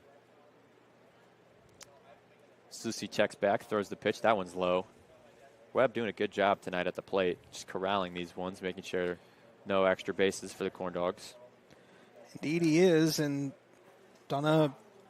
think he's done a wonder in keeping this game a 3-0 ball game because we're not seeing many wild pitches or anything like that to allow runs to score. 1-1 pitch fouled off by Sheridan. Counts now 1-2. I know we have seen a lot of base runners for the Corndogs, a lot of situations. I mean, you mentioned 10 hits. So, yeah, a lot of situations where the Corndogs have a lot of base runners. But, yeah, not able to get those extra bases saves a couple of runs. So, yeah, Webb, you definitely have to credit him a little bit. If the Pumas do somehow claw their way back into this one, I mean, it is still 3-0. The 1-2 pitch is high, so the count's even again. Stan Slutsky, a guy that struggled at times this year just to find the strike zone. ERA of 9.28 on the year. Yeah. And has 22 walks against 24 strikeouts, so not the best ratio of walks to strikeouts. Sheridan fouls it off, hits the bullpen where Dan Williams is at, the guy who thought he was coming into the game a little bit ago. Still might be one of the funniest things I've seen, that the manager told him he's got to go back in the dugout, and he slowly walks backwards and starts like kind of dancing. I don't know, that was weird. 2-2 pitch, swung on and missed by Sheridan. Stan Slutsky gets back-to-back outs against the bottom of the order, and if you're Sheridan, that's got to be a little bit frustrating. But now to the top of the order with Zach Wright, who, I mean, this top of the order has been phenomenal tonight against these Pumas, making good contact. So let's see what they can do against Stan Slutsky.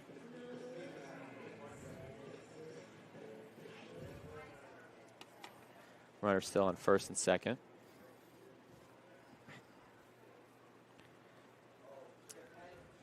First pitch is hit to third base, and that's a good play there by Grabowski. And he misses the throw to first, and he is safe. McCabe could not get the tag, had to reach and step off of first base a little bit too far of a throw, and he couldn't tag Zach Wright, and that could end up being a huge play there. It could, yeah. Yeah, because now with bases loaded with 2 outs, and you have Drew Satunis. Yeah, that was entirely on Graberski over at third because he didn't have to rush exceptionally much he didn't take for that play, and he made the throw to first. It was a wild one. McCabe tried to put the tag on Zach Wright, but just Wright was a little bit past him. But almost did. Umpire called him safe. So we're calling that an error, I'm guessing? I'm going to assume that's going to be an error. I will check but it's ruled. I'll check the game stream. Yep, that is indeed an error. Yeah, first one of the night for the Pumas. Yeah, I'd call that a fair call. Yeah. The pitch swung on and missed by Satunis. Counts now 0-1. Start this at bat off. A really huge spot because, I mean, as much as weird, we are in the bottom of the 5th inning. It's kind of crazy to think about the way how fast this game has been going. Has been up to this point, but the Corndogs, they need some runs here to put some distance. So that one is just hit off by Satunis. McCabe makes the play to the pitcher. Good play by Slinsluski to get there in time, and he's a little frustrated with himself after that start, but what a recovery after letting the first 2 base runners on base for the Corndogs. So the Corndogs had bases loaded, do not add any more runs, so the score stays 3-0. Keeps you busy and you can't get to the store? Shop online with Strachan Van Til To Go. Our to-go service is easy to use. Register using your rewards account information. Fill your virtual cart and choose delivery or pickup. Once your order is in, our own Strachan Van Til team preps your order with care. With our to-go service, you can earn reward points and save time and money with our online coupons and weekly ad prices. Life made simple. Shopping made easy. For more information or to sign up, visit shop.strachanvantil.com. Armed with a rich history of family ownership and a workforce that's committed to putting people first, Centier's a workplace of community building, philanthropy, and financial education. A long-lasting legacy of family ownership dedicated to generations of clients is what sets Centier apart. Trust the integrity, experience, and personal service of Centier, Indiana's largest private family-owned bank. For more information, go to Centier.com. Across Indiana, the lights go on, the stands fill, and communities come alive. And every night, the Heartland Sports Network is there, showcasing the athletes, the rivalries, and the hometown pride that make our state special. Stream every game live on the Heartland Sports Network app and heartlandsportsnet.com.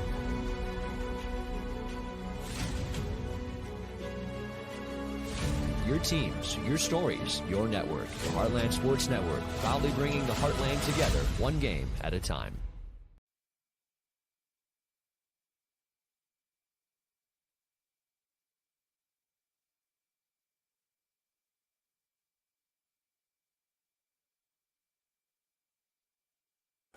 Back at Legacy Fields in Crown Point, Lake County Corndogs lead 3-0 against the new Lenox Pumas as we head to the 6th inning.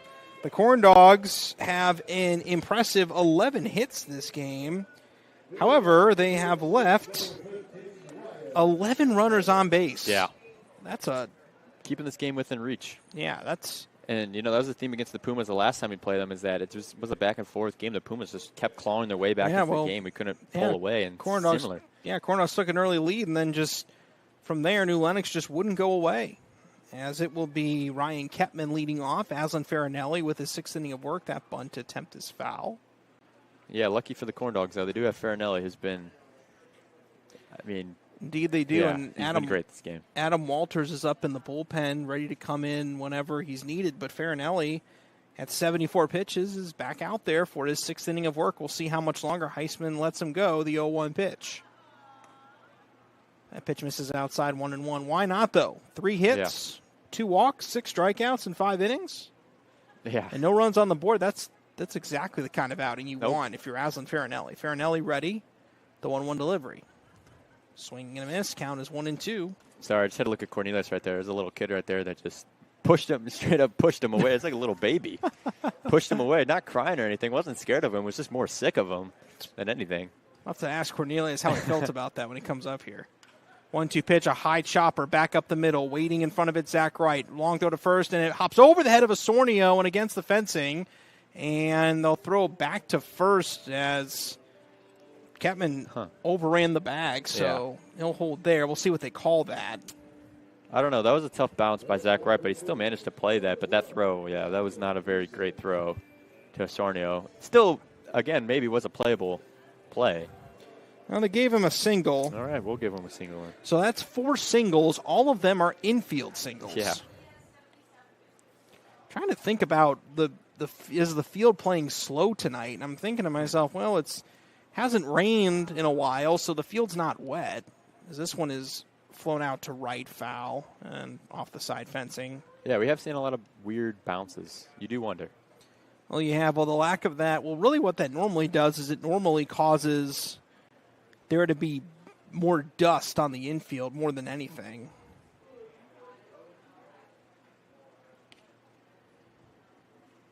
Jonathan Leeson is up now. He's 0 for 2 tonight. Farinelli looking. Farinelli delivering. Runner goes. Pitches inside. Throw down to second. Good throw, but it gets past Sheridan. Yeah, beautiful throw there by Satunis. Just Sheridan could not corral that. Now runner in scoring position, I think, for the first time tonight for the Pumas. Sheridan had a good chance to get the runner out there if he could have made that play, but just skipped past him. 1 ball, 1 strike, as that's called a stolen base for Ryan Kettman. So the double play is out of order in this situation. That's the first time tonight that New Lenox has gotten a runner into scoring position. 1 ball, 1 strike. Farinelli looking and firing. Ground ball to the left side. Charging for it is Sharkey. Hangs it on the line to first to get the out. Kettman holds at second. That's exactly what you wanted there if you were Farinelli. A ground ball to the left side of the infield. Keep the runner from advancing. Mm-hmm. I don't know if Lickson, it sounded like a broken bat. I think it is a little bit destroyed. It is weird to see with these these wood bats that they do crack and they do break. Sam Webb comes up. He's 1 for 2. 1 away, Farinelli. Swinging a pop fly, right field. Fairly deep, though. Costiba dancing underneath it, makes the catch, tagging from second. Kettman, long throw to third. What a beautiful throw, but not in time. Holy smokes. My God. Costiba on the fly made the throw to Zach Sharkey. Yeah. Goodness gracious. You still got to give a round of applause for that throw, man. Wow, what a throw from Costiba. Kettman didn't even he didn't even think that was going to be a play. That was almost there. That's a big league throw right there. And if I'm not mistaken, is that the first time the ball has entered the outfield tonight? No, it's not the first time. Not the first time.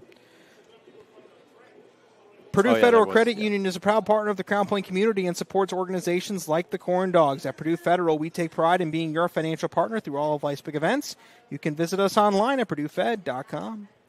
That's a blooping liner caught at first base by Jonathan Osornio. Mickey McDowell is out, and that is the inning. A leadoff single leads to nothing. We head to the bottom of the 6th inning. Corndogs up 3-0. Ultimate party experience? Bring the excitement with Game Truck mobile video game feeders. Action-packed laser tag and gel tag battles.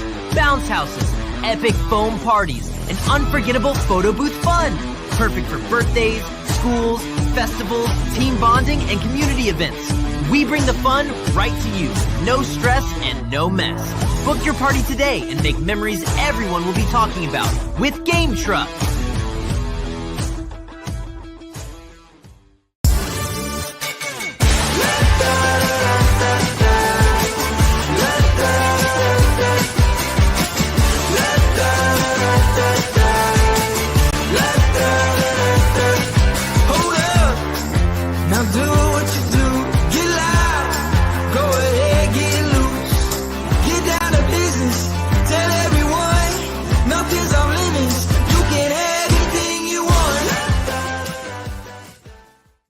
IBEW Local 697 electrical contractors bring the highest standard of electrical work to Lake County homes, schools, and businesses. From everyday fixes to once-in-a-lifetime builds, we don't just get the job done, we get it done right and up to the highest safety standards. When you need electrical work, hire the professionals who power Indiana. Powering Indiana, Lake County, bringing excellence to the job, creating a brighter future for our community.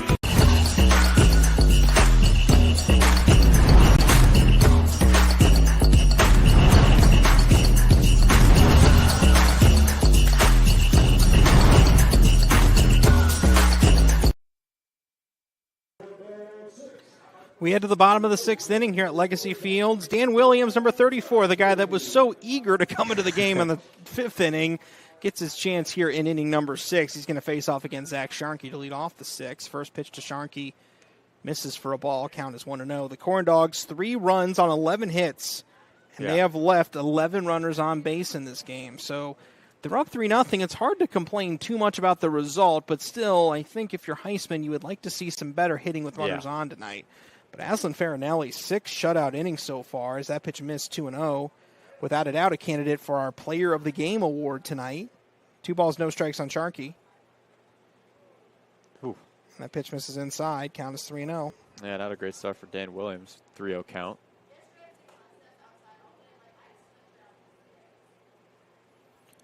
Three balls, no strikes. The pitch. Sharkey takes one inside, or on the inside corner, I should say. 3 balls and 1 strike. Josh Fleming is on deck. Sharkey singled in the first, later came around to score on the RBI single by Bradley Ferris. 3-1. Ball 4. So Sharkey reaches on a walk. Yeah, all but 1 inning. The Corndogs have had their leadoff guy on base. Actually, all but 2. It was the second and the fourth. Okay. Yep. So that means 4 times in 6 innings, the Corndogs have gotten their leadoff runner on base. Still an impressive feat. That's the kind of start you want. First pitch to Josh Fleming, misses outside. Count quickly 1-0. Josh Fleming had the big hit in the 4th inning, the ball that just kept going out in the outfield, almost hit the wall.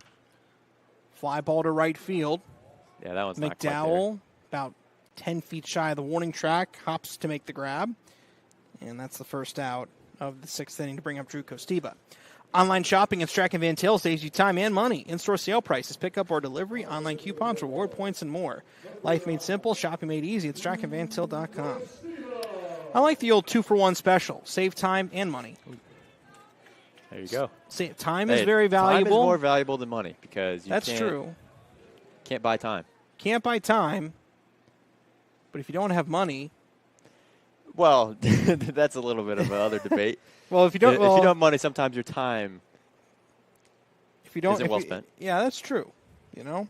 It just depends how you live life. 1 ball, no strikes on Kostiba, the pitch. This is outside. 2-0 the count. Yeah, there's still a really good crowd on hand. Indeed it is. Well, I think starting to get on. Well, I mean, the game's been going at a pretty quick pace, so that's probably playing part of a role in that. 2 balls, no strikes. Swing and a miss. Ferris makes the count 2-1. Kostiba at the plate. Adams on deck. Every Corndog has at least 1 base hit in this game. 2 balls, 1 strike. Runner goes. Misses low and away. Gets away from Webb. Sharkey slides into second. Will not advance past that. Will be stolen base. First time I've seen Webb screw up today. Good timing for the Corndogs. Count moves to 3-1 with Kostiba up. Corndogs could use some insurance here. Definitely. Wouldn't mind a crooked number on the board here. 2 or 3 runs, take a solid 5-6-0 lead. I think the Corndogs would like that. 3-1. Kostiba skies one foul to the right and well out of play over into the kid zone area where there was trick-or-treating earlier before the game. Yeah. It's a beautiful night for that. Wasn't quite fall weather, but still a good night not for quite it. October. Well, October's inconsistent, especially here. It's either sometimes it's snowing, sometimes it's a nice 50-degree day. You never know what you're going to get. 3 balls, 2 strikes, the count on Kostiba. Williams looking in. Swing and a miss, strike 3. 2 down, and Colin Adams is next up. So after giving up that leadoff walk, Dan Williams seems to be settling in. Adams singled in the 5th, walked back in the 1st. At this point, he's looking for a base hit here to see if Sharkey can score. Sharkey, without a doubt, should score on a base hit. First pitch. Adams takes one inside. Count quickly 1-0 on Colin Adams. Update from Valpo High School. Believe they are in the middle of the 5th inning. Having to scroll, zoom in on the scoreboard out there. 3-0. Little Calumet leads post 94. Pitches outside. Count is now 2-0. Again, the big thing to get from that game is the fact that the Corndogs' potential opponent in the first round of the postseason which is going to be either Little Calumet or Post 94. That's already been determined. Southlake is going to host next week as well. That pitch misses inside 3-0. It's just a matter of who's going to be the 1 seed and who's going to be the 3 and 4 seed, really. We know who the top 2 seeds are going to be. It's just a matter of who's the 1 and the 2. We know who the 3 and 4 seeds will be, just a matter of who takes which spot. And Adams walks on 4 pitches. Third time he's reached base tonight. He is an on-base machine. Yeah. Came into the game with a .600 on-base percentage, and he's gone on base in 3 of his 4 appearances here in the 6th inning. And Bradley Ferris comes up. He had an RBI infield single in the first. Had a single in the 5th inning as well. How about we speak another single into existence here to bring Sharkey home? That would be nice. Fouls that one back. Count is 0-1. Halloween magic, you could say. 100 days away. 100 days away, for any of you. Yep, indeed. For you. About the time of night, too. You'd be trick-or-treating, too, as far as the light in the sky, too. No balls, 1 strike. Williams ready and delivering. And that pitch misses outside. Count is 1-1.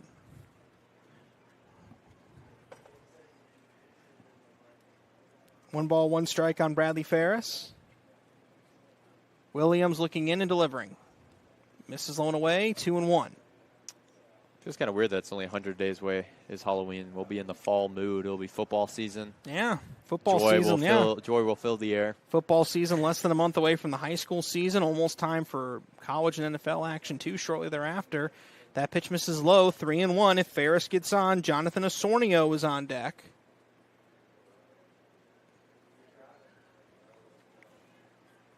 Ferris, I would assume, has the green light on 3-1. Well, I don't think he was trying to offer at it, but it hit his bat anyway. Kind of a half swing there, and it's 3-2. Yeah, for Dan Williams, a little bit lucky there because that one might have been called a ball. It could have been. All right, 3-2 the count. Williams ready. Williams firing. That misses for ball 4, and they're loaded. Go the Corndogs now. I mean, I've said this plenty of times tonight with the chance to get on base. All the Corndogs that have gotten on base in this inning have been from walks. So 3 walks already for the game for Dan Williams. Now big spot here for Osornio. Already has a single earlier in the game. Would be a great time for one now. 2 down, Jonathan Osornio up.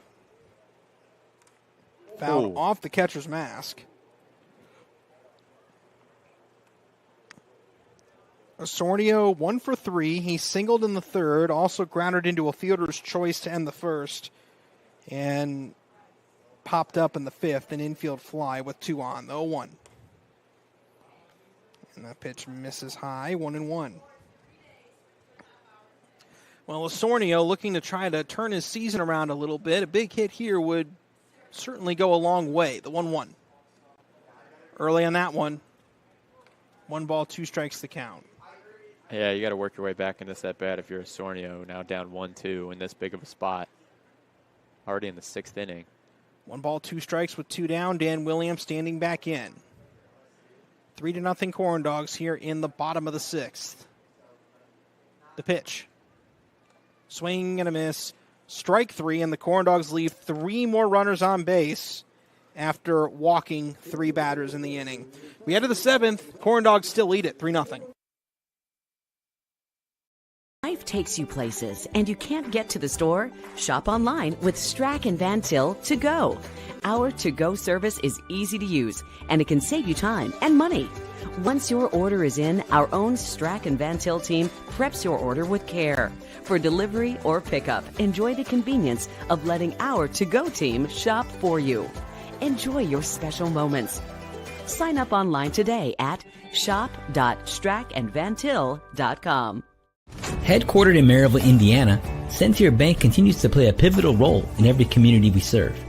Beginning with a single location in 1895 to serving 13 counties across Indiana, Centier Bank has championed a workplace of community building, philanthropy, and financial education to enrich the lives of individuals and businesses in the communities we serve. Our promise for a better tomorrow for generations to come is what sets Centier apart. Centier Bank, Indiana's largest private family-owned bank. If your business wants to reach real customers in real communities, the Heartland Sports Network is where you need to be. With thousands tuning in every week across Indiana and beyond, your message plays alongside the games people care about most. Connect with families, alumni, parents, and the next generation of local leaders. Digital ads, in-game features, branding opportunities. We'll build a package that fits your goals. Advertise with the Heartland Sports Network. Visit heartlandsportsnet.com or contact us today.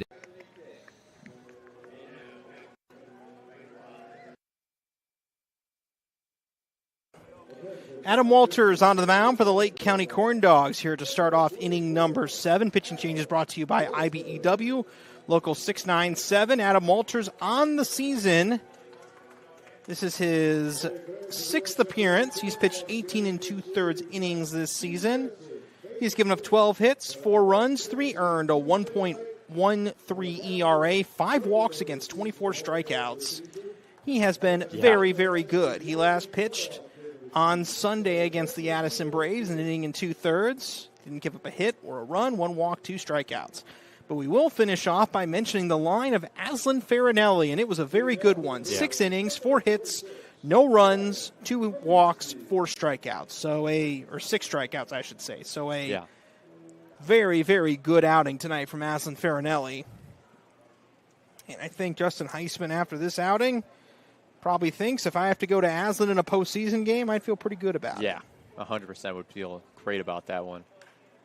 Fly ball, center field. Adams coming in, now going back, and that ball is over his head, and it rolls up against the fence.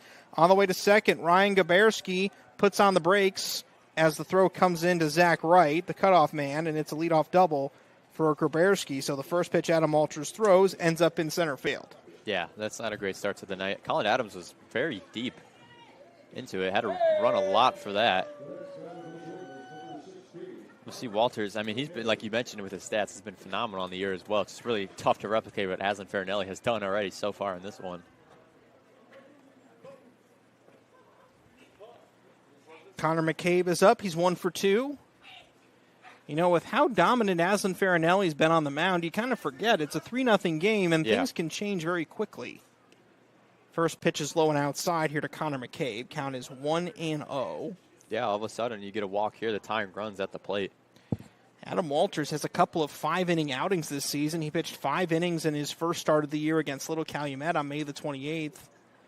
And also pitched 5 innings on June 13th against Southlake. That was a win for the Corndogs. That's a strike. There. Count is 1-1. And I'll start mentioning this. The Corndogs are looking for their first shutout of the season since way back on June the 19th against Southlake, a 6-0 win. That's the only time the Corndogs have pitched a shutout, the 1-1. Line drive right to the shortstop. Zach Wright throws to second. No, he doesn't throw to second. I thought he was going to, but he didn't. Line out for Connor McCabe. Lefteri Helikius is up next. Fun name to say. Indeed, a fun name to say. Helikius playing left field, grounded into a fielder's choice in the second, then walked in the 5th. Ladies and gentlemen, U Chicago Medicine continues to lead the way in groundbreaking research and advanced care, from scientific discoveries to expert clinical treatments. They're shaping the future of medicine every day. That pitch misses outside. 1 ball, no strikes on Lefteri Helikius.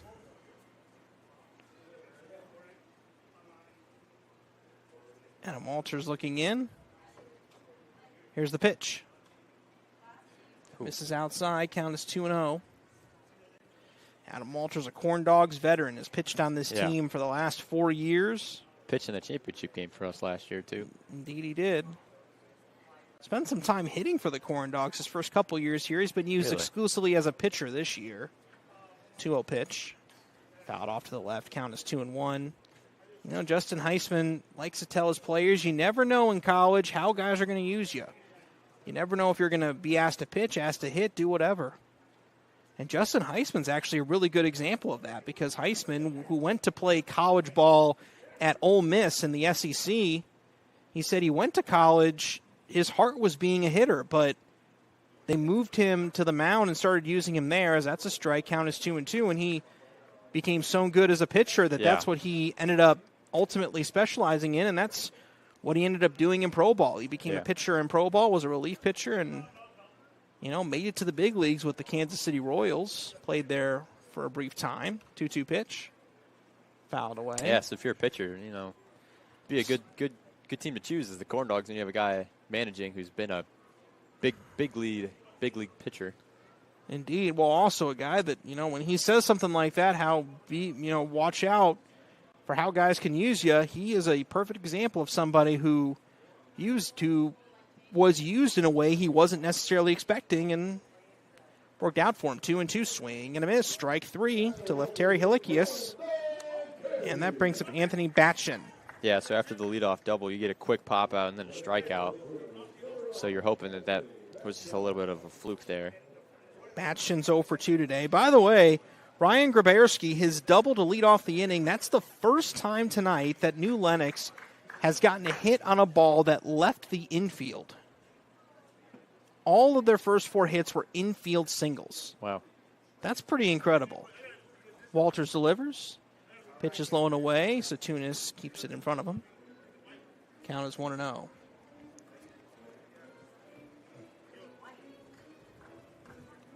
Aslan Farinelli also, looking at his pitch count, got through those 6 innings in a very efficient 82 pitches. Yeah. That's a solid. That's a solid outing. Yeah, that's good. It's efficient. 1 ball, no strikes. Walters delivers. Inside corner, 1-1. Well, I think if you're Heisman, you want to see a guy do that because knowing that you're going to have to play your playoff games back-to-back, you'd ideally not like to burn 4 pitchers in your first playoff game. You want to try to see if you win that game, try to get through a couple pitchers, and then you have a couple guys fresh and ready to go for the championship game. The 1-1 is fouled off to the right. Count is 1-2. Yeah, especially when we'll see shorter leashes, obviously, in the playoff games. If some guy's not playing well, obviously you don't have a set amount of time, a set amount of pitches. You can just pull them out of the game. Which is always a nice thing. Playoffs begin 1 week from tonight here at Legacy Fields. The Corndogs will host either Post 94 or Little Calumet in the first round of the Region Collegiate Baseball League playoffs. 1 ball, 2 strikes. Walters delivers. Swing and a miss, strike 3, and that ends the inning. How about a reverse 1-2-3 for Adam Walters? We head to the bottom of the 7th. Stretch time at Legacy Fields. 3-0 Corndogs. Ultimate party experience? Bring the excitement with Game Truck mobile video game feeders. Action-packed laser tag and gel tag battles. Bounce houses, epic foam parties, and unforgettable photo booth fun. Perfect for birthdays, schools, festivals, team bonding, and community events. We bring the fun right to you. No stress and no mess. Book your party today and make memories everyone will be talking about with Game Truck.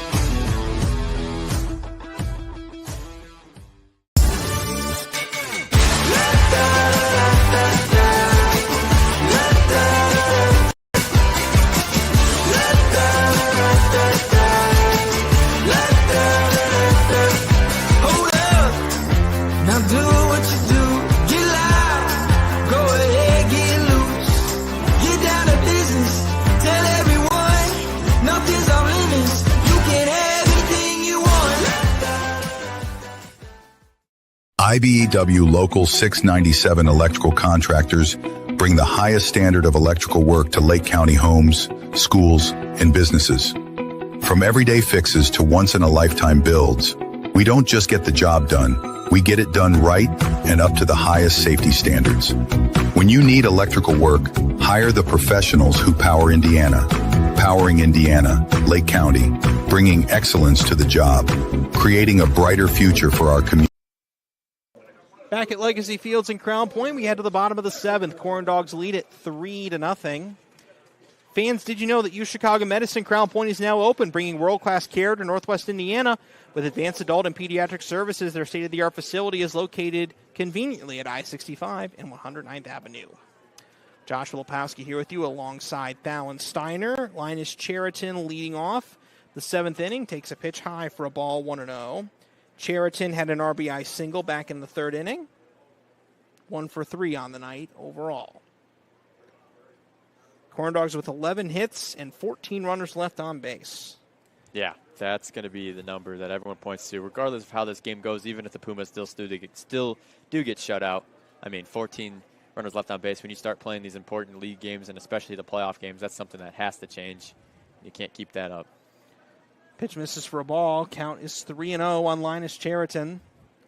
Let's go ahead and take a chance to look at the Corndogs' upcoming schedule this year right after this pitch, the 3-0. Up and in for ball 4, so Cheriton leads off the 7th with a walk. Corndogs are off the next couple of days. They originally had a game scheduled for Saturday against Chicago PD, but that game will no longer be happening. So the Corndogs are next in action on Sunday. Currently that is a 4 p.m. first pitch against the Post 94 Vikings on the road at Valpo High School.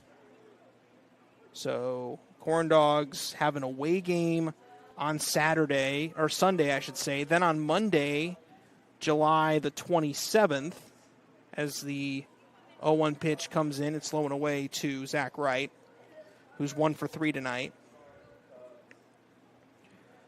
So the Corndogs will take on Southlake at the Heartland Sports Complex in Dyer on Tuesday, or Monday. Yeah, that's a big game right there. That'll be the first trip the Corndogs will make there since May 31st. They had a game scheduled there for earlier this month, but it got canceled due to a wet field out at the Heartland Sports Complex. This is now a 3-1 count on Zach Wright.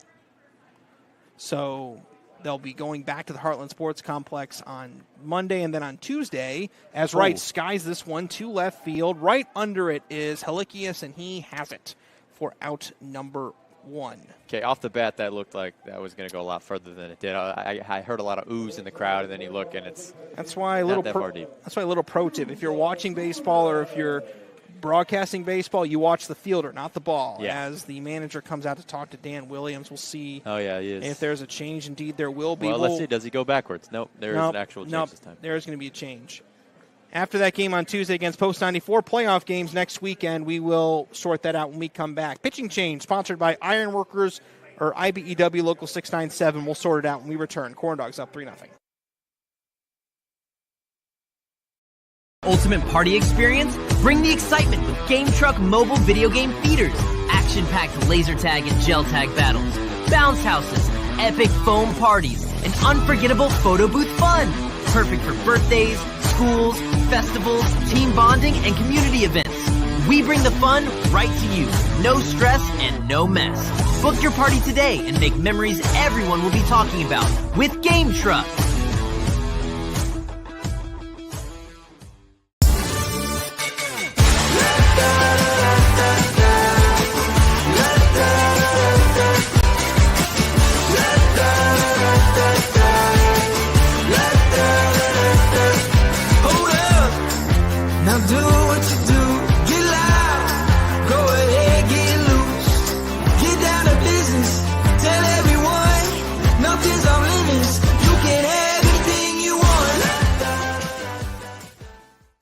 IBEW Local 697 electrical contractors bring the highest standard of electrical work to Lake County homes, schools, and businesses.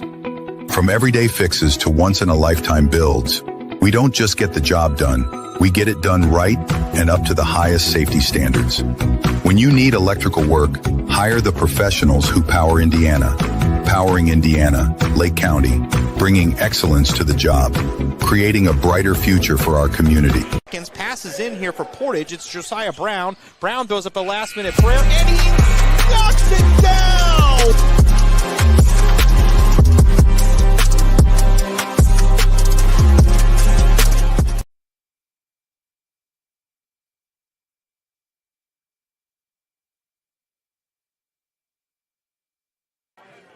Back at Legacy Fields in Crown Point, 3-0. The Lake County Corndogs lead the new Lenox Pumas. We have an IBEW Local 697 pitching change to report to you. Number 48, J.J. Manos comes into the game for the new Lenox Pumas. J.J. Manos, this is his 4th start of the year, or his 7th appearance of the year, an ERA of 5.14 in 21 innings. He will take on Drew Satunas. First pitch, misses for a ball, 1-0.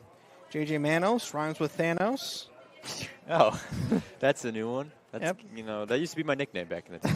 Really? Back in 6th grade, yeah. I don't know why I was called Thanos. I think that's just because that's when Endgame Infinity War saga was at its peak. So and My Name is Thalen. So THA, pretty close. I actually rewatched Infinity War and Endgame over the last few days. Great movies.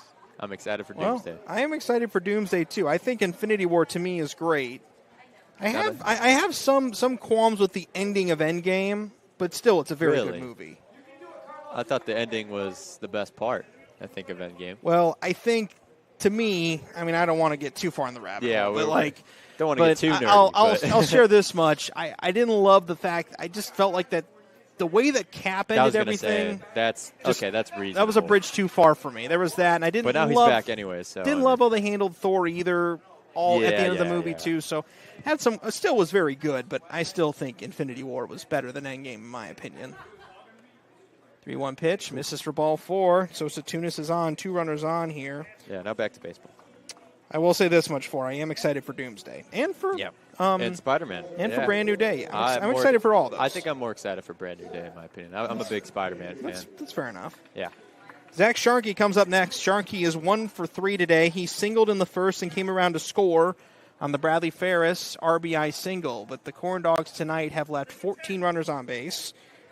So hopefully they can take advantage of guys on tonight. 1-0 pitch. Sharkey foul tips it into the mitt. Count is 1-1. Unos are wild here in the bottom of the 7th. Really brought that one back. With how many hits the Corndogs have had, it feels like the Corndogs should be dominating this game as Sharkey swings and misses 1 and 2, especially with how they've been pitching. Exactly. But it's still a 3-0 game, and it really hasn't felt like a 3-0 game throughout. The Corndogs have felt very much in control. There really hasn't been much of a threat. Sharkey, a sharp line drive foul down the left field line. Yeah, that was a close one. Sheridan was ready to get his running going.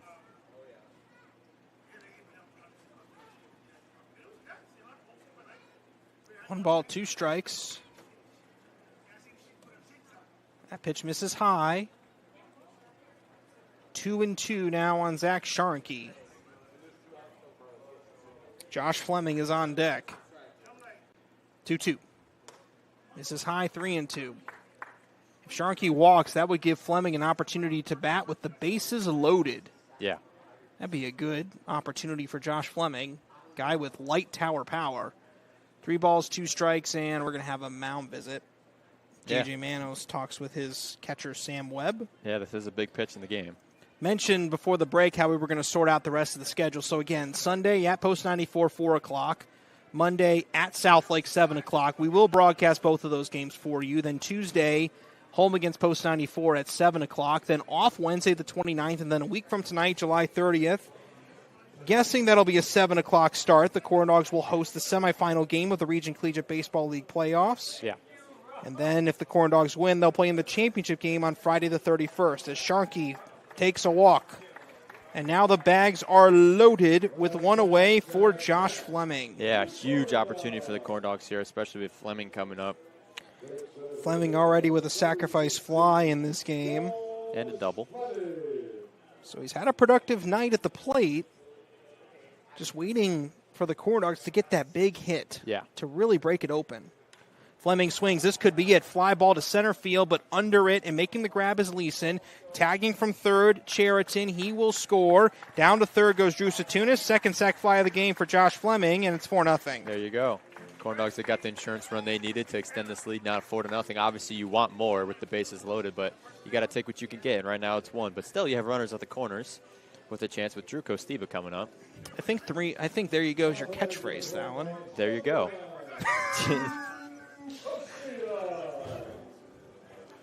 I will tell you, my go-to word early in my baseball broadcasting career was precarious. Precarious? A precarious predicament. Huh. Kostiva foul tips that one. Yeah, because I haven't. So you got over that one because I haven't heard you say that much. My first ever baseball game I broadcasted, which was actually a Railcats game with Max Kelton, was the play-by-play guy at the time, and it was a 15-inning, 5.5-hour game that had been rain delayed by 2 hours. As Kostiva skies that one to left field pretty deep, going back, still going back, and that ball is off the wall. 1 run scores. Sharkey is on his way home, but it bounced over the wall, so it's going to be a ground rule double, and Sharkey's going to go back to third. 1 run scores. It's 5-0. It's a little bit of a lucky bounce there for the Pumas because, I mean, if that was off the wall, Sharkey easily scores, and this game's 6-0. But now, yeah, another insurance run. Trying my hardest not to say, there you go. Well, it's still, that's not a bad catchphrase, though. There you go is not bad. It's not bad, but I feel like if you're a viewer, you kind of hear something repetitive. I mean, I guess there are commentators that do have the same thing. You know, Stacey King with his hot sauce, and then you got... Up comes Colin Adams. Runners at second and third, 2 down. Chopper to the right side. Byron Willis has it. Throws the first, and the inning is over. But the Corndogs are able to put 2 runs on the board thanks to a sac fly and a 2-out double. We head to the 8th inning, and the Corndogs hold a 5-0 lead. Van Til for the win with 4 ways to save. Catch price drops on over 15,000 items and check the weekly ad for can't miss deals. Stack on the rewards program for digital coupons, points toward discounts and free products, and power up with our own brands. Keep your budget in the safety zone. Get the same great taste as national labels at lower prices. If you can't taste the difference, why pay the difference? Score big value with 4 ways to save at Strack & Van Til. Armed with a rich history of family ownership and a workforce that's committed to putting people first, Sentier Bank fosters a workplace of community building, philanthropy, and financial education. A long-lasting legacy of family ownership dedicated to generations of clients is what sets Sentier apart. Trust the integrity, experience, and personal service of Sentier, Indiana's largest private family-owned bank. For more information, go to Sentier.com. Across Indiana, the lights go on, the stands fill, and communities come alive. And every night, the Heartland Sports Network is there, showcasing the athletes, the rivalries, and the hometown pride that make our state special. Stream every game live on the Heartland Sports Network app and heartlandsportsnet.com.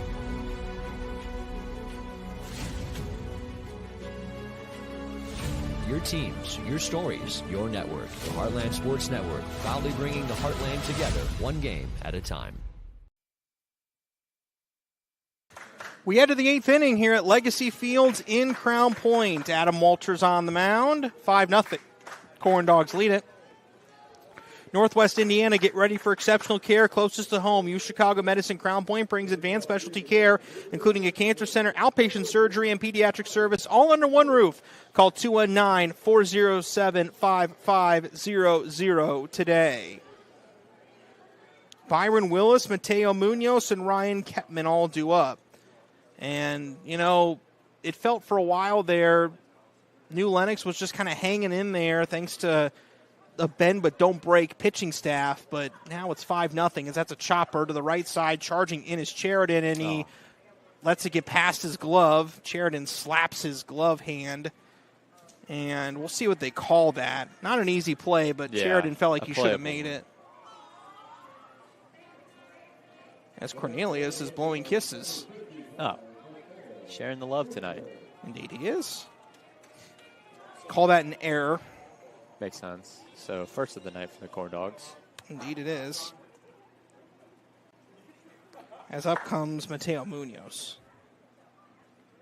First pitch to Munoz. Line drive over the head of the leaping Sharkey down the left field line for a base hit. On the way to third is Willis. Throw comes in to third. It's a little offline. Down to second goes Mateo Munoz. I would assume you could give him credit for a double there. Yeah. That'll put runners on second and third here with nobody out. And the Corndogs, we mentioned how they haven't shut out a team since June 19th against Southlake. Only gave him a single, though, on the official scoring. Okay. Corndogs are in danger of losing that shutout. Yeah, losing the shutout. And also, I mean, you got to think, you know, good thing we got those insurance runs, because if we didn't, I mean, it was only a 3-0 game. So now they're looking huge. You know, from a defensive standpoint, if you're the Corndogs, you'll let the runner score from third on a ground ball.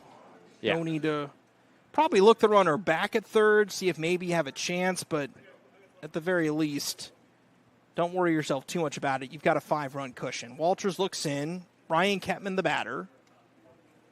First pitch misses outside for a ball. Count is 1-0. 6 innings of shutout ball tonight for Aslan Farinelli to start the ball game. That's how the Corndogs got out to the start they did. 1-0 pitch. Walters ready and firing. Ground ball off the leg of Walters into the infield. Walters picks it up, throws it home, gets away, goes all the way to the backstop. Second runner coming home, and scoring is Mateo Munoz. So a disastrous play for Adam Walters and the Corndogs as 2 runs score. Kettman gets to first. It's 5-2.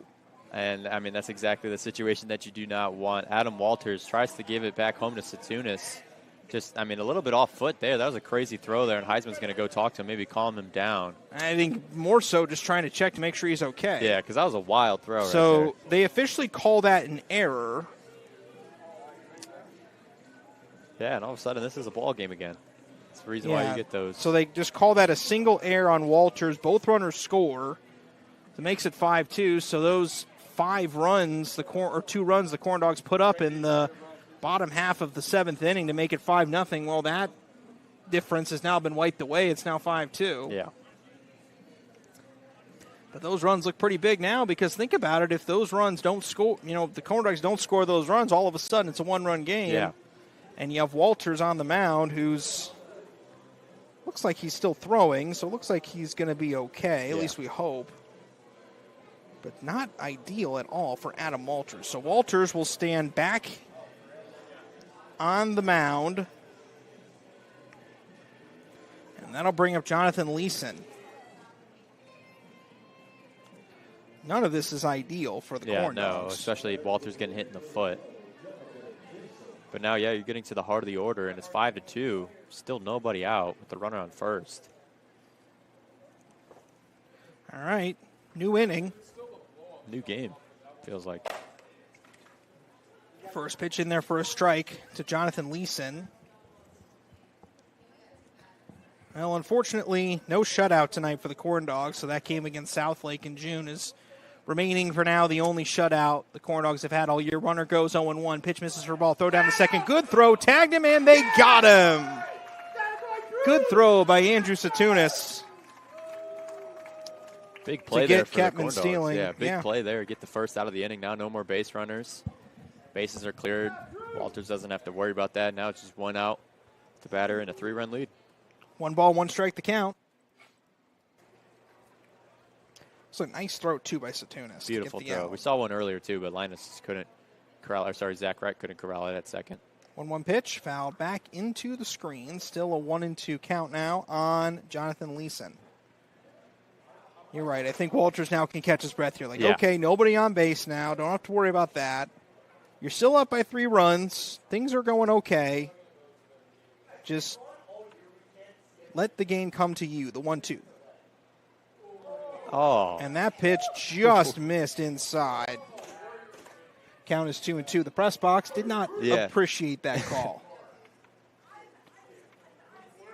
2 balls, 2 strikes. Walters looks in. The pitch. Just missed outside. I don't think that one was as close, but our owner Ralph. May have heard him making noise, too, on that caught stealing play, too. Won't find a more involved owner in this league than Ralph Flores. 3 balls, 2 strikes. Walters ready. Swing and a miss. Strike 3. Never wrong, just early. Eventually got him. So Adam Walters takes care of things. Yeah. Good at bat from him. Work his way back now with 2 outs. Still, again, like you said, with the 3-run lead, now he has to catch his breath a little bit. By the way, speaking of our owner, I have to give him credit for a Talladega Nights costume.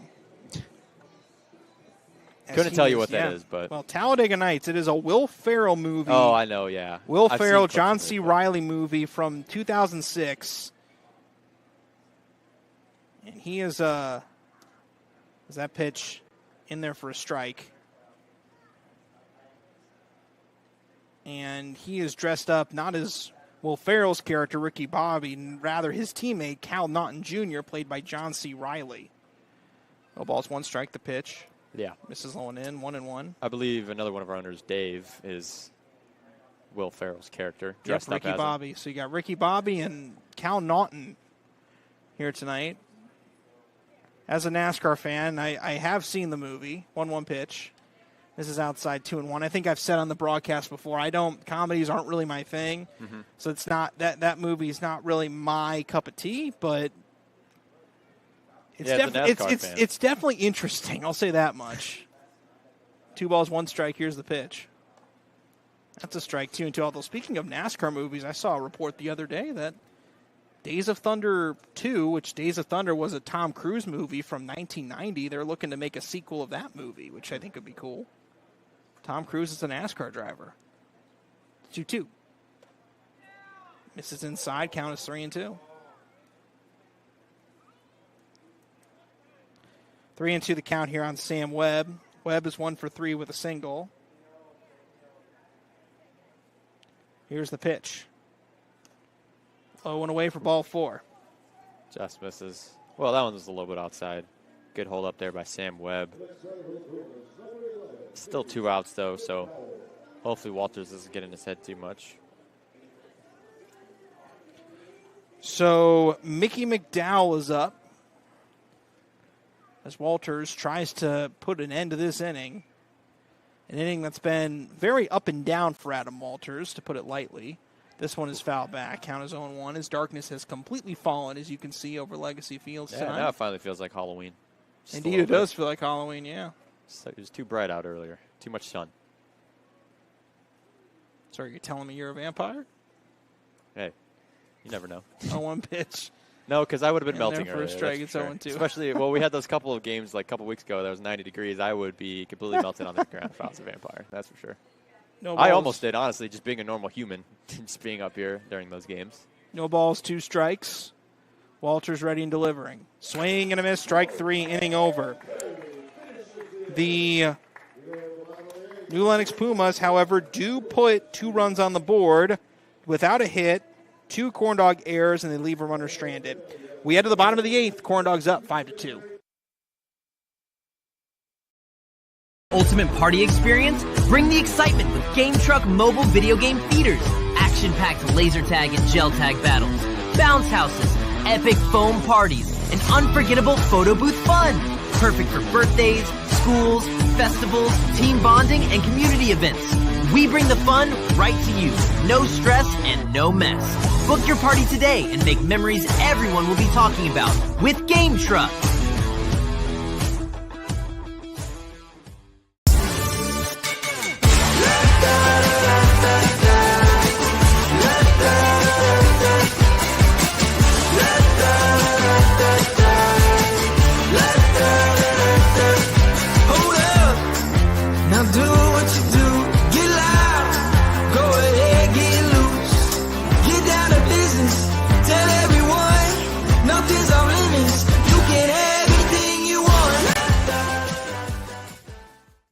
IBEW Local 697 electrical contractors bring the highest standard of electrical work to Lake County homes, schools, and businesses. From everyday fixes to once-in-a-lifetime builds, we don't just get the job done, we get it done right and up to the highest safety standards. When you need electrical work, hire the professionals who power Indiana. Powering Indiana, Lake County, bringing excellence to the job, creating a brighter future for our community. Love high school sports? Then make sure you're following the Heartland Sports Network on Facebook, Twitter, and Instagram. Rankings, highlights, breaking news, and live coverage, all in one place. Like it, follow it, share it. Heartland Sports Network, your home for... Back at Legacy Fields in Crown Point, we head to the bottom of the 8th inning. Corndogs up 5-2 on the New Lenox Pumas. On the final non-league game of the season for the Lake County Corndogs. First pitch is in there, or misses for a ball. 1-0 to Bradley Ferris. J.J. Mano still on the mound. The Corndogs this season, coming into this game, are 7-8 against non-league teams as that pitch misses low and away. Count moves here to 2-0. But they are 6-5 against the Chicago Suburban Baseball League, and a win tonight means they would finish with a winning record in that league. Wow. Do you know, has that happened yet? That pitch misses low, 3-0. I don't know. It would be. I know last year we didn't. That would be a nice thing to hang your hat on if you're the Corndogs, to know that you have a winning record against this league. 3 balls, no strikes. Pitch misses low for ball 4, so Ferris walked on 4 pitches. And this brings up Jonathan Osornio. So that's already, what, the 3rd walk? Yep. Corndogs, if they win tonight, would finish 3-0 against New Lenox. They split the season series against Beecher, playing them early in the season. Swept Oswego. First pitch to Osornio fouled off. Lost both games to the Chicago Warriors. Only played once against Lombard. The home game of that season series ended up getting canceled, and then they split the doubleheader against Addison. So within that stretch, they've beaten 4 of the 6 teams out of that league. And one of those teams, they didn't even get a chance to play them at home. So worth something if you're Justin Heisman. 1-1 pitch, swing and a miss, count as 1-2. But, you know, we've said it all year. The Corndogs are looking to find, and Justin Heisman and Ralph Flores are looking to find good competition for these teams. And I think it's safe to say that the Corndogs, they've elevated their play against the Chicago Suburban Baseball League this year. But even though the Corndogs are 11-3, the Region Collegiate Baseball League has also raised its standard pretty much. And that's something that I think the Corndogs have enjoyed this year. As this is fouled back, still 1-2. Yeah, it's been a fun year. A lot of close games, and excited to see how the season ends. It's going to make the home field advantage be that much better. Excited to see the end of the season and also the postseason next week. 1 ball, 2 strikes. That pitch misses. 2 balls, 2 strikes on Jonathan Osornio. Corndogs pick up their league schedule again on Sunday against Post 94. 2-2 pitch. Strike 3 called. Osornio did not agree with the call. That's a close one there. And this brings up Linus Cheriton. Cheriton is 1 for 3. He had an RBI single back in the 3rd. 5 runs, 10 hits, 2 errors for the Corndogs, or 12 hits, I should say. 2 runs, 6 hits, and 1 error for the new Lenox Pumas. Cheriton with a big cut and a miss on the first pitch. It's 0-1 here to Cheriton. New Lenox came into this game at 15-26 overall. They were 11-14 in Chicago Suburban League play. 3 games behind the Lombard Orioles for first place in that league. So, you know, still a chance for New Lenox to try to make something out of their season there. Yeah.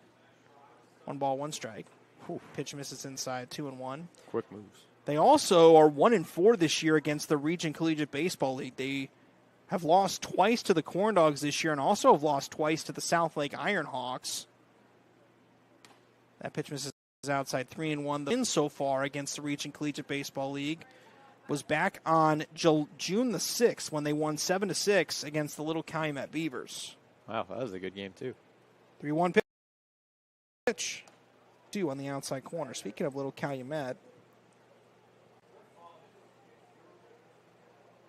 Little Calumet, let's go ahead. Let's take a look at the scoreboard update. Little Calumet leads 5-0 in the top of the 9th inning against the Post 94 Vikings. So that could pull the Little Calumet Beavers as Cheriton strikes out to within a half a game of the 3rd place Post 94 Vikings. Yeah. And, you know, again, could impact who the Corndogs end up playing in the postseason, as up comes Zach Wright. Zach Wright is 2 for 5 tonight, or actually 1 for 4. Walked in the first, came around to score on the Fleming sac fly, singled in the second, and then a pop out, an air, and a fly out. 1-0. And their first strike count is 1-1. Corndogs have yet to have an inning tonight where they failed to get a runner on base, and so has New Lenox. Yeah, because even with Farinelli, he was letting up at least one. He never went 1-2-3 once. New Lenox has left exactly 1 runner on base each inning in this game. That's funny. I think Adam Walters would like to end that in the 9th as that pitch misses outside. 3-1 the count.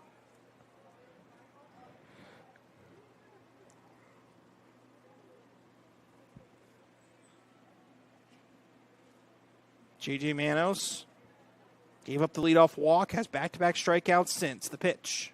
Swing and a miss, it's 3-2. Satunis is on deck. Will he get an opportunity to hit? We'll find out. Wow, dramatic cliffhanger. Like it. 3-2 pitch. Swing and a miss, strike 3.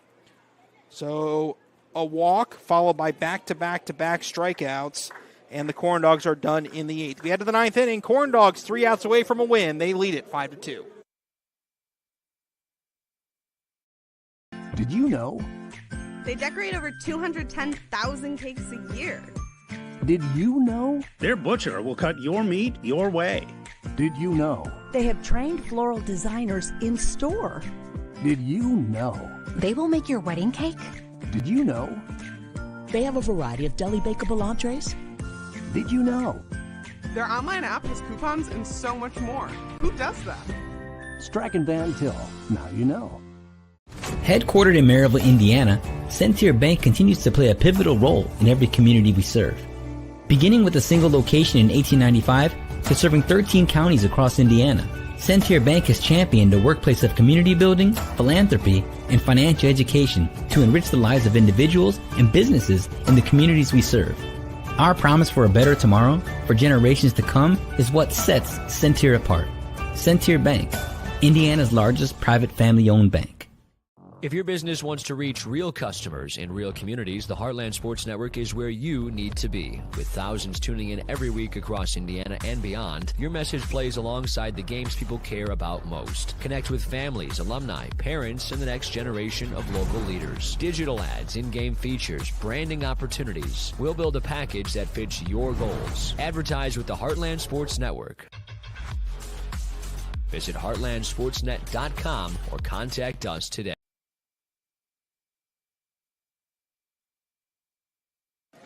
We've hit the 9th inning here at Legacy Fields. It's been a speedy ball game to this point. Started at 7 o'clock on the dot, and here we are in the 9th inning with the Corndogs leading 5-2 over the new Lenox Pumas. I think this might be the quickest non-league game the Corndogs have played all year. Yeah. I don't know what, it seems anecdotal, but it seems to me that the non-league games tend to take much longer than the league games do. Yeah, they do. I don't know if that's because maybe the pitching, there's more pitchers playing, because when you're in a non-league game, you know, the games, they mean something, but not as much. So you keep the pitchers, you play a little bit more pitchers, you're more experimental. Walters fires a strike on the first pitch to Ryan Graberski. Graberski doubled in the 7th. Walters trying to nail down a 3-inning save. The 0-1 pitch misses low and away. Count is 1-1. Yeah, I also noticed that typically I feel like our non-conference games is a lot more higher scoring both ways, I feel like. Today, not so much today. Or the first time against the Pumas, it was 2-1. I was going to say today kind of went against that trend. 1 ball, 1 strike. That pitch misses 2-1. That game, first game against New Lenox, ended in the 9th inning with the Corndogs bunting in the last run. Taki Chronopoulos with a squeeze in the 9th inning. 2 balls, 1 strike. And that pitch misses. 3-1 the count on Graberski. Walters ready with the 3-1 pitch. And that misses for ball 4. So the leadoff hitter gets on base for the 3rd inning in a row. That's not good for Walters. I mean, you don't want any sort of chance for the Pumas to somehow climb their way back into this one. Starting with the runner on base is not a great start.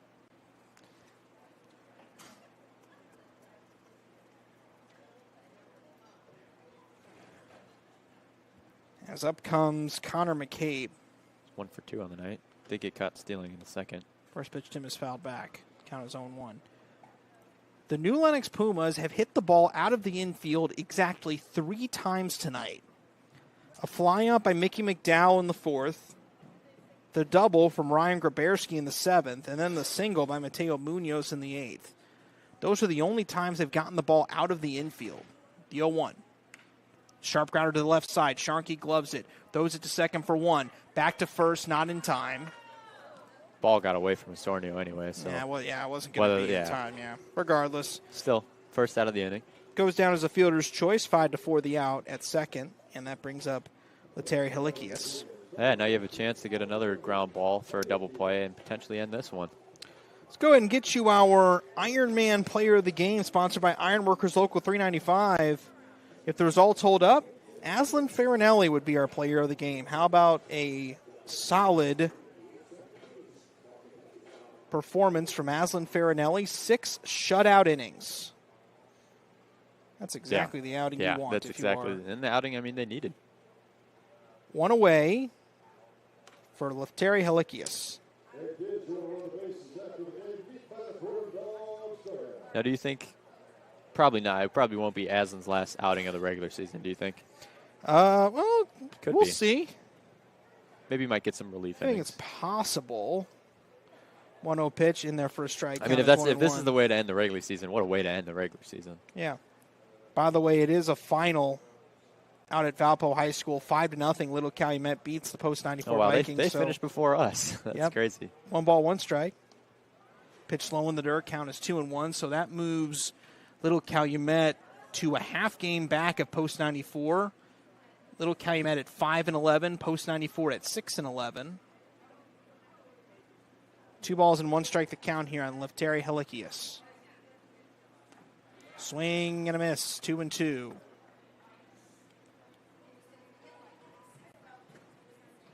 All that being said for the Corndogs, they know this weekend's a big one. They need to find a way to win 1 game, and that's all they need to do. Win 1 game, or potentially a South Lake loss 2 would do it for them to clinch the 1 seed. Fly ball left field, and on the run, it's caught by Josh Fleming for out number 2, and the Pumas are down to their last out. Yeah. It's Anthony Batchin, the DH. Yeah, and he's had 1 single so far today. Did he? I think so, yeah. Good job there by Fleming. Got a really good jump on that ball to get that one perfectly. It was a line drive. Batchin is 0 for 3. Okay, he is 0 for 3. 2 strikeouts and a fielder's choice. Walters ready and delivering. Pitch misses high, 1-0. Yeah, a lot of kids are going to be here to run the bases because it's is not past their bedtime It's not yet. past their bedtime, and also all the kids that were here for trick-or-treating earlier. Yeah. 1 ball, no strikes. Walters delivers. In there for a strike, 1-1. Corndogs looking to sweep the season series against New Lenox and also improve to 19-11 on the season. 1 ball, 1 strike. Walters sets and fires. Swing and a miss, 1-2. 1 more strike remaining on a game the Corndogs have led pretty much from wire to wire. Yeah. 1 ball, 2 strikes. Oh, we got an Adam Walters chant here in the press box. Why not? And they stopped as soon as I mentioned it. Okay. Strike 3 called on the inside corner, and that's the ball game. The Lake County Corndogs walk away with a win, 5-2 over the New Lenox Pumas. Corndogs improved to 19-11 on the year. They finished with a 7-5 record against Chicago Suburban Baseball League teams. And they get ready for 2 days off before they head into the final stretch of games, 3 days in a row, Saturday or Sunday, Monday, Tuesday, to finish out the regular season in Region Collegiate Baseball League play. Final totals, the Lake County Corndogs walk away with the win, 5 runs, 12 hits, 2 errors. The New Lenox Pumas, 2 runs, 6 hits, and 1 error. Winning pitcher is going to be Aslan Farinelli. He's also our Ironworkers Local 395 Ironman Player of the Game. And the Corndogs finish this homestand with a record of 3-2 over this 5-game homestand. Well, Fallon, final thoughts on what you saw this evening? Farinelli came into this game on fire. I don't know what was told before the game or what he ate today, but he needs to do that if he starts, especially if he does start it in a playoff game, which looks very likely. He went 6 innings today, the deepest I believe we've seen a Corndogs pitcher play. And, Adam Walters came in and pitched very well. I think the pitching was the story. But the story on the other side that is definitely going to be a debate is the 14 runners left on base for the Corndogs. That's a little bit of a rough thing, and especially when it comes playoff time, when you're in that situation. And the scenarios are even bigger. You got to come through, and you're going to have players that come through. Indeed, that is true, but at the very least, the Corndogs do walk away with a win. And that's all we have for you here this evening. I'm Josh Sapowski for my partner, Fallon Steiner. Special thanks to all of our partners on the Lake County Corndogs Broadcasting Network, be that the Region Sports Network, the Heartland Sports Network, and the Lake County Corndogs Facebook page. However you watched, however you listened this evening, thank you for your support. And be sure to tune in on Sunday at 4 o'clock p.m. from Valparaiso High School as the Corndogs take on the post-94 Vikings. Have a good night, everybody.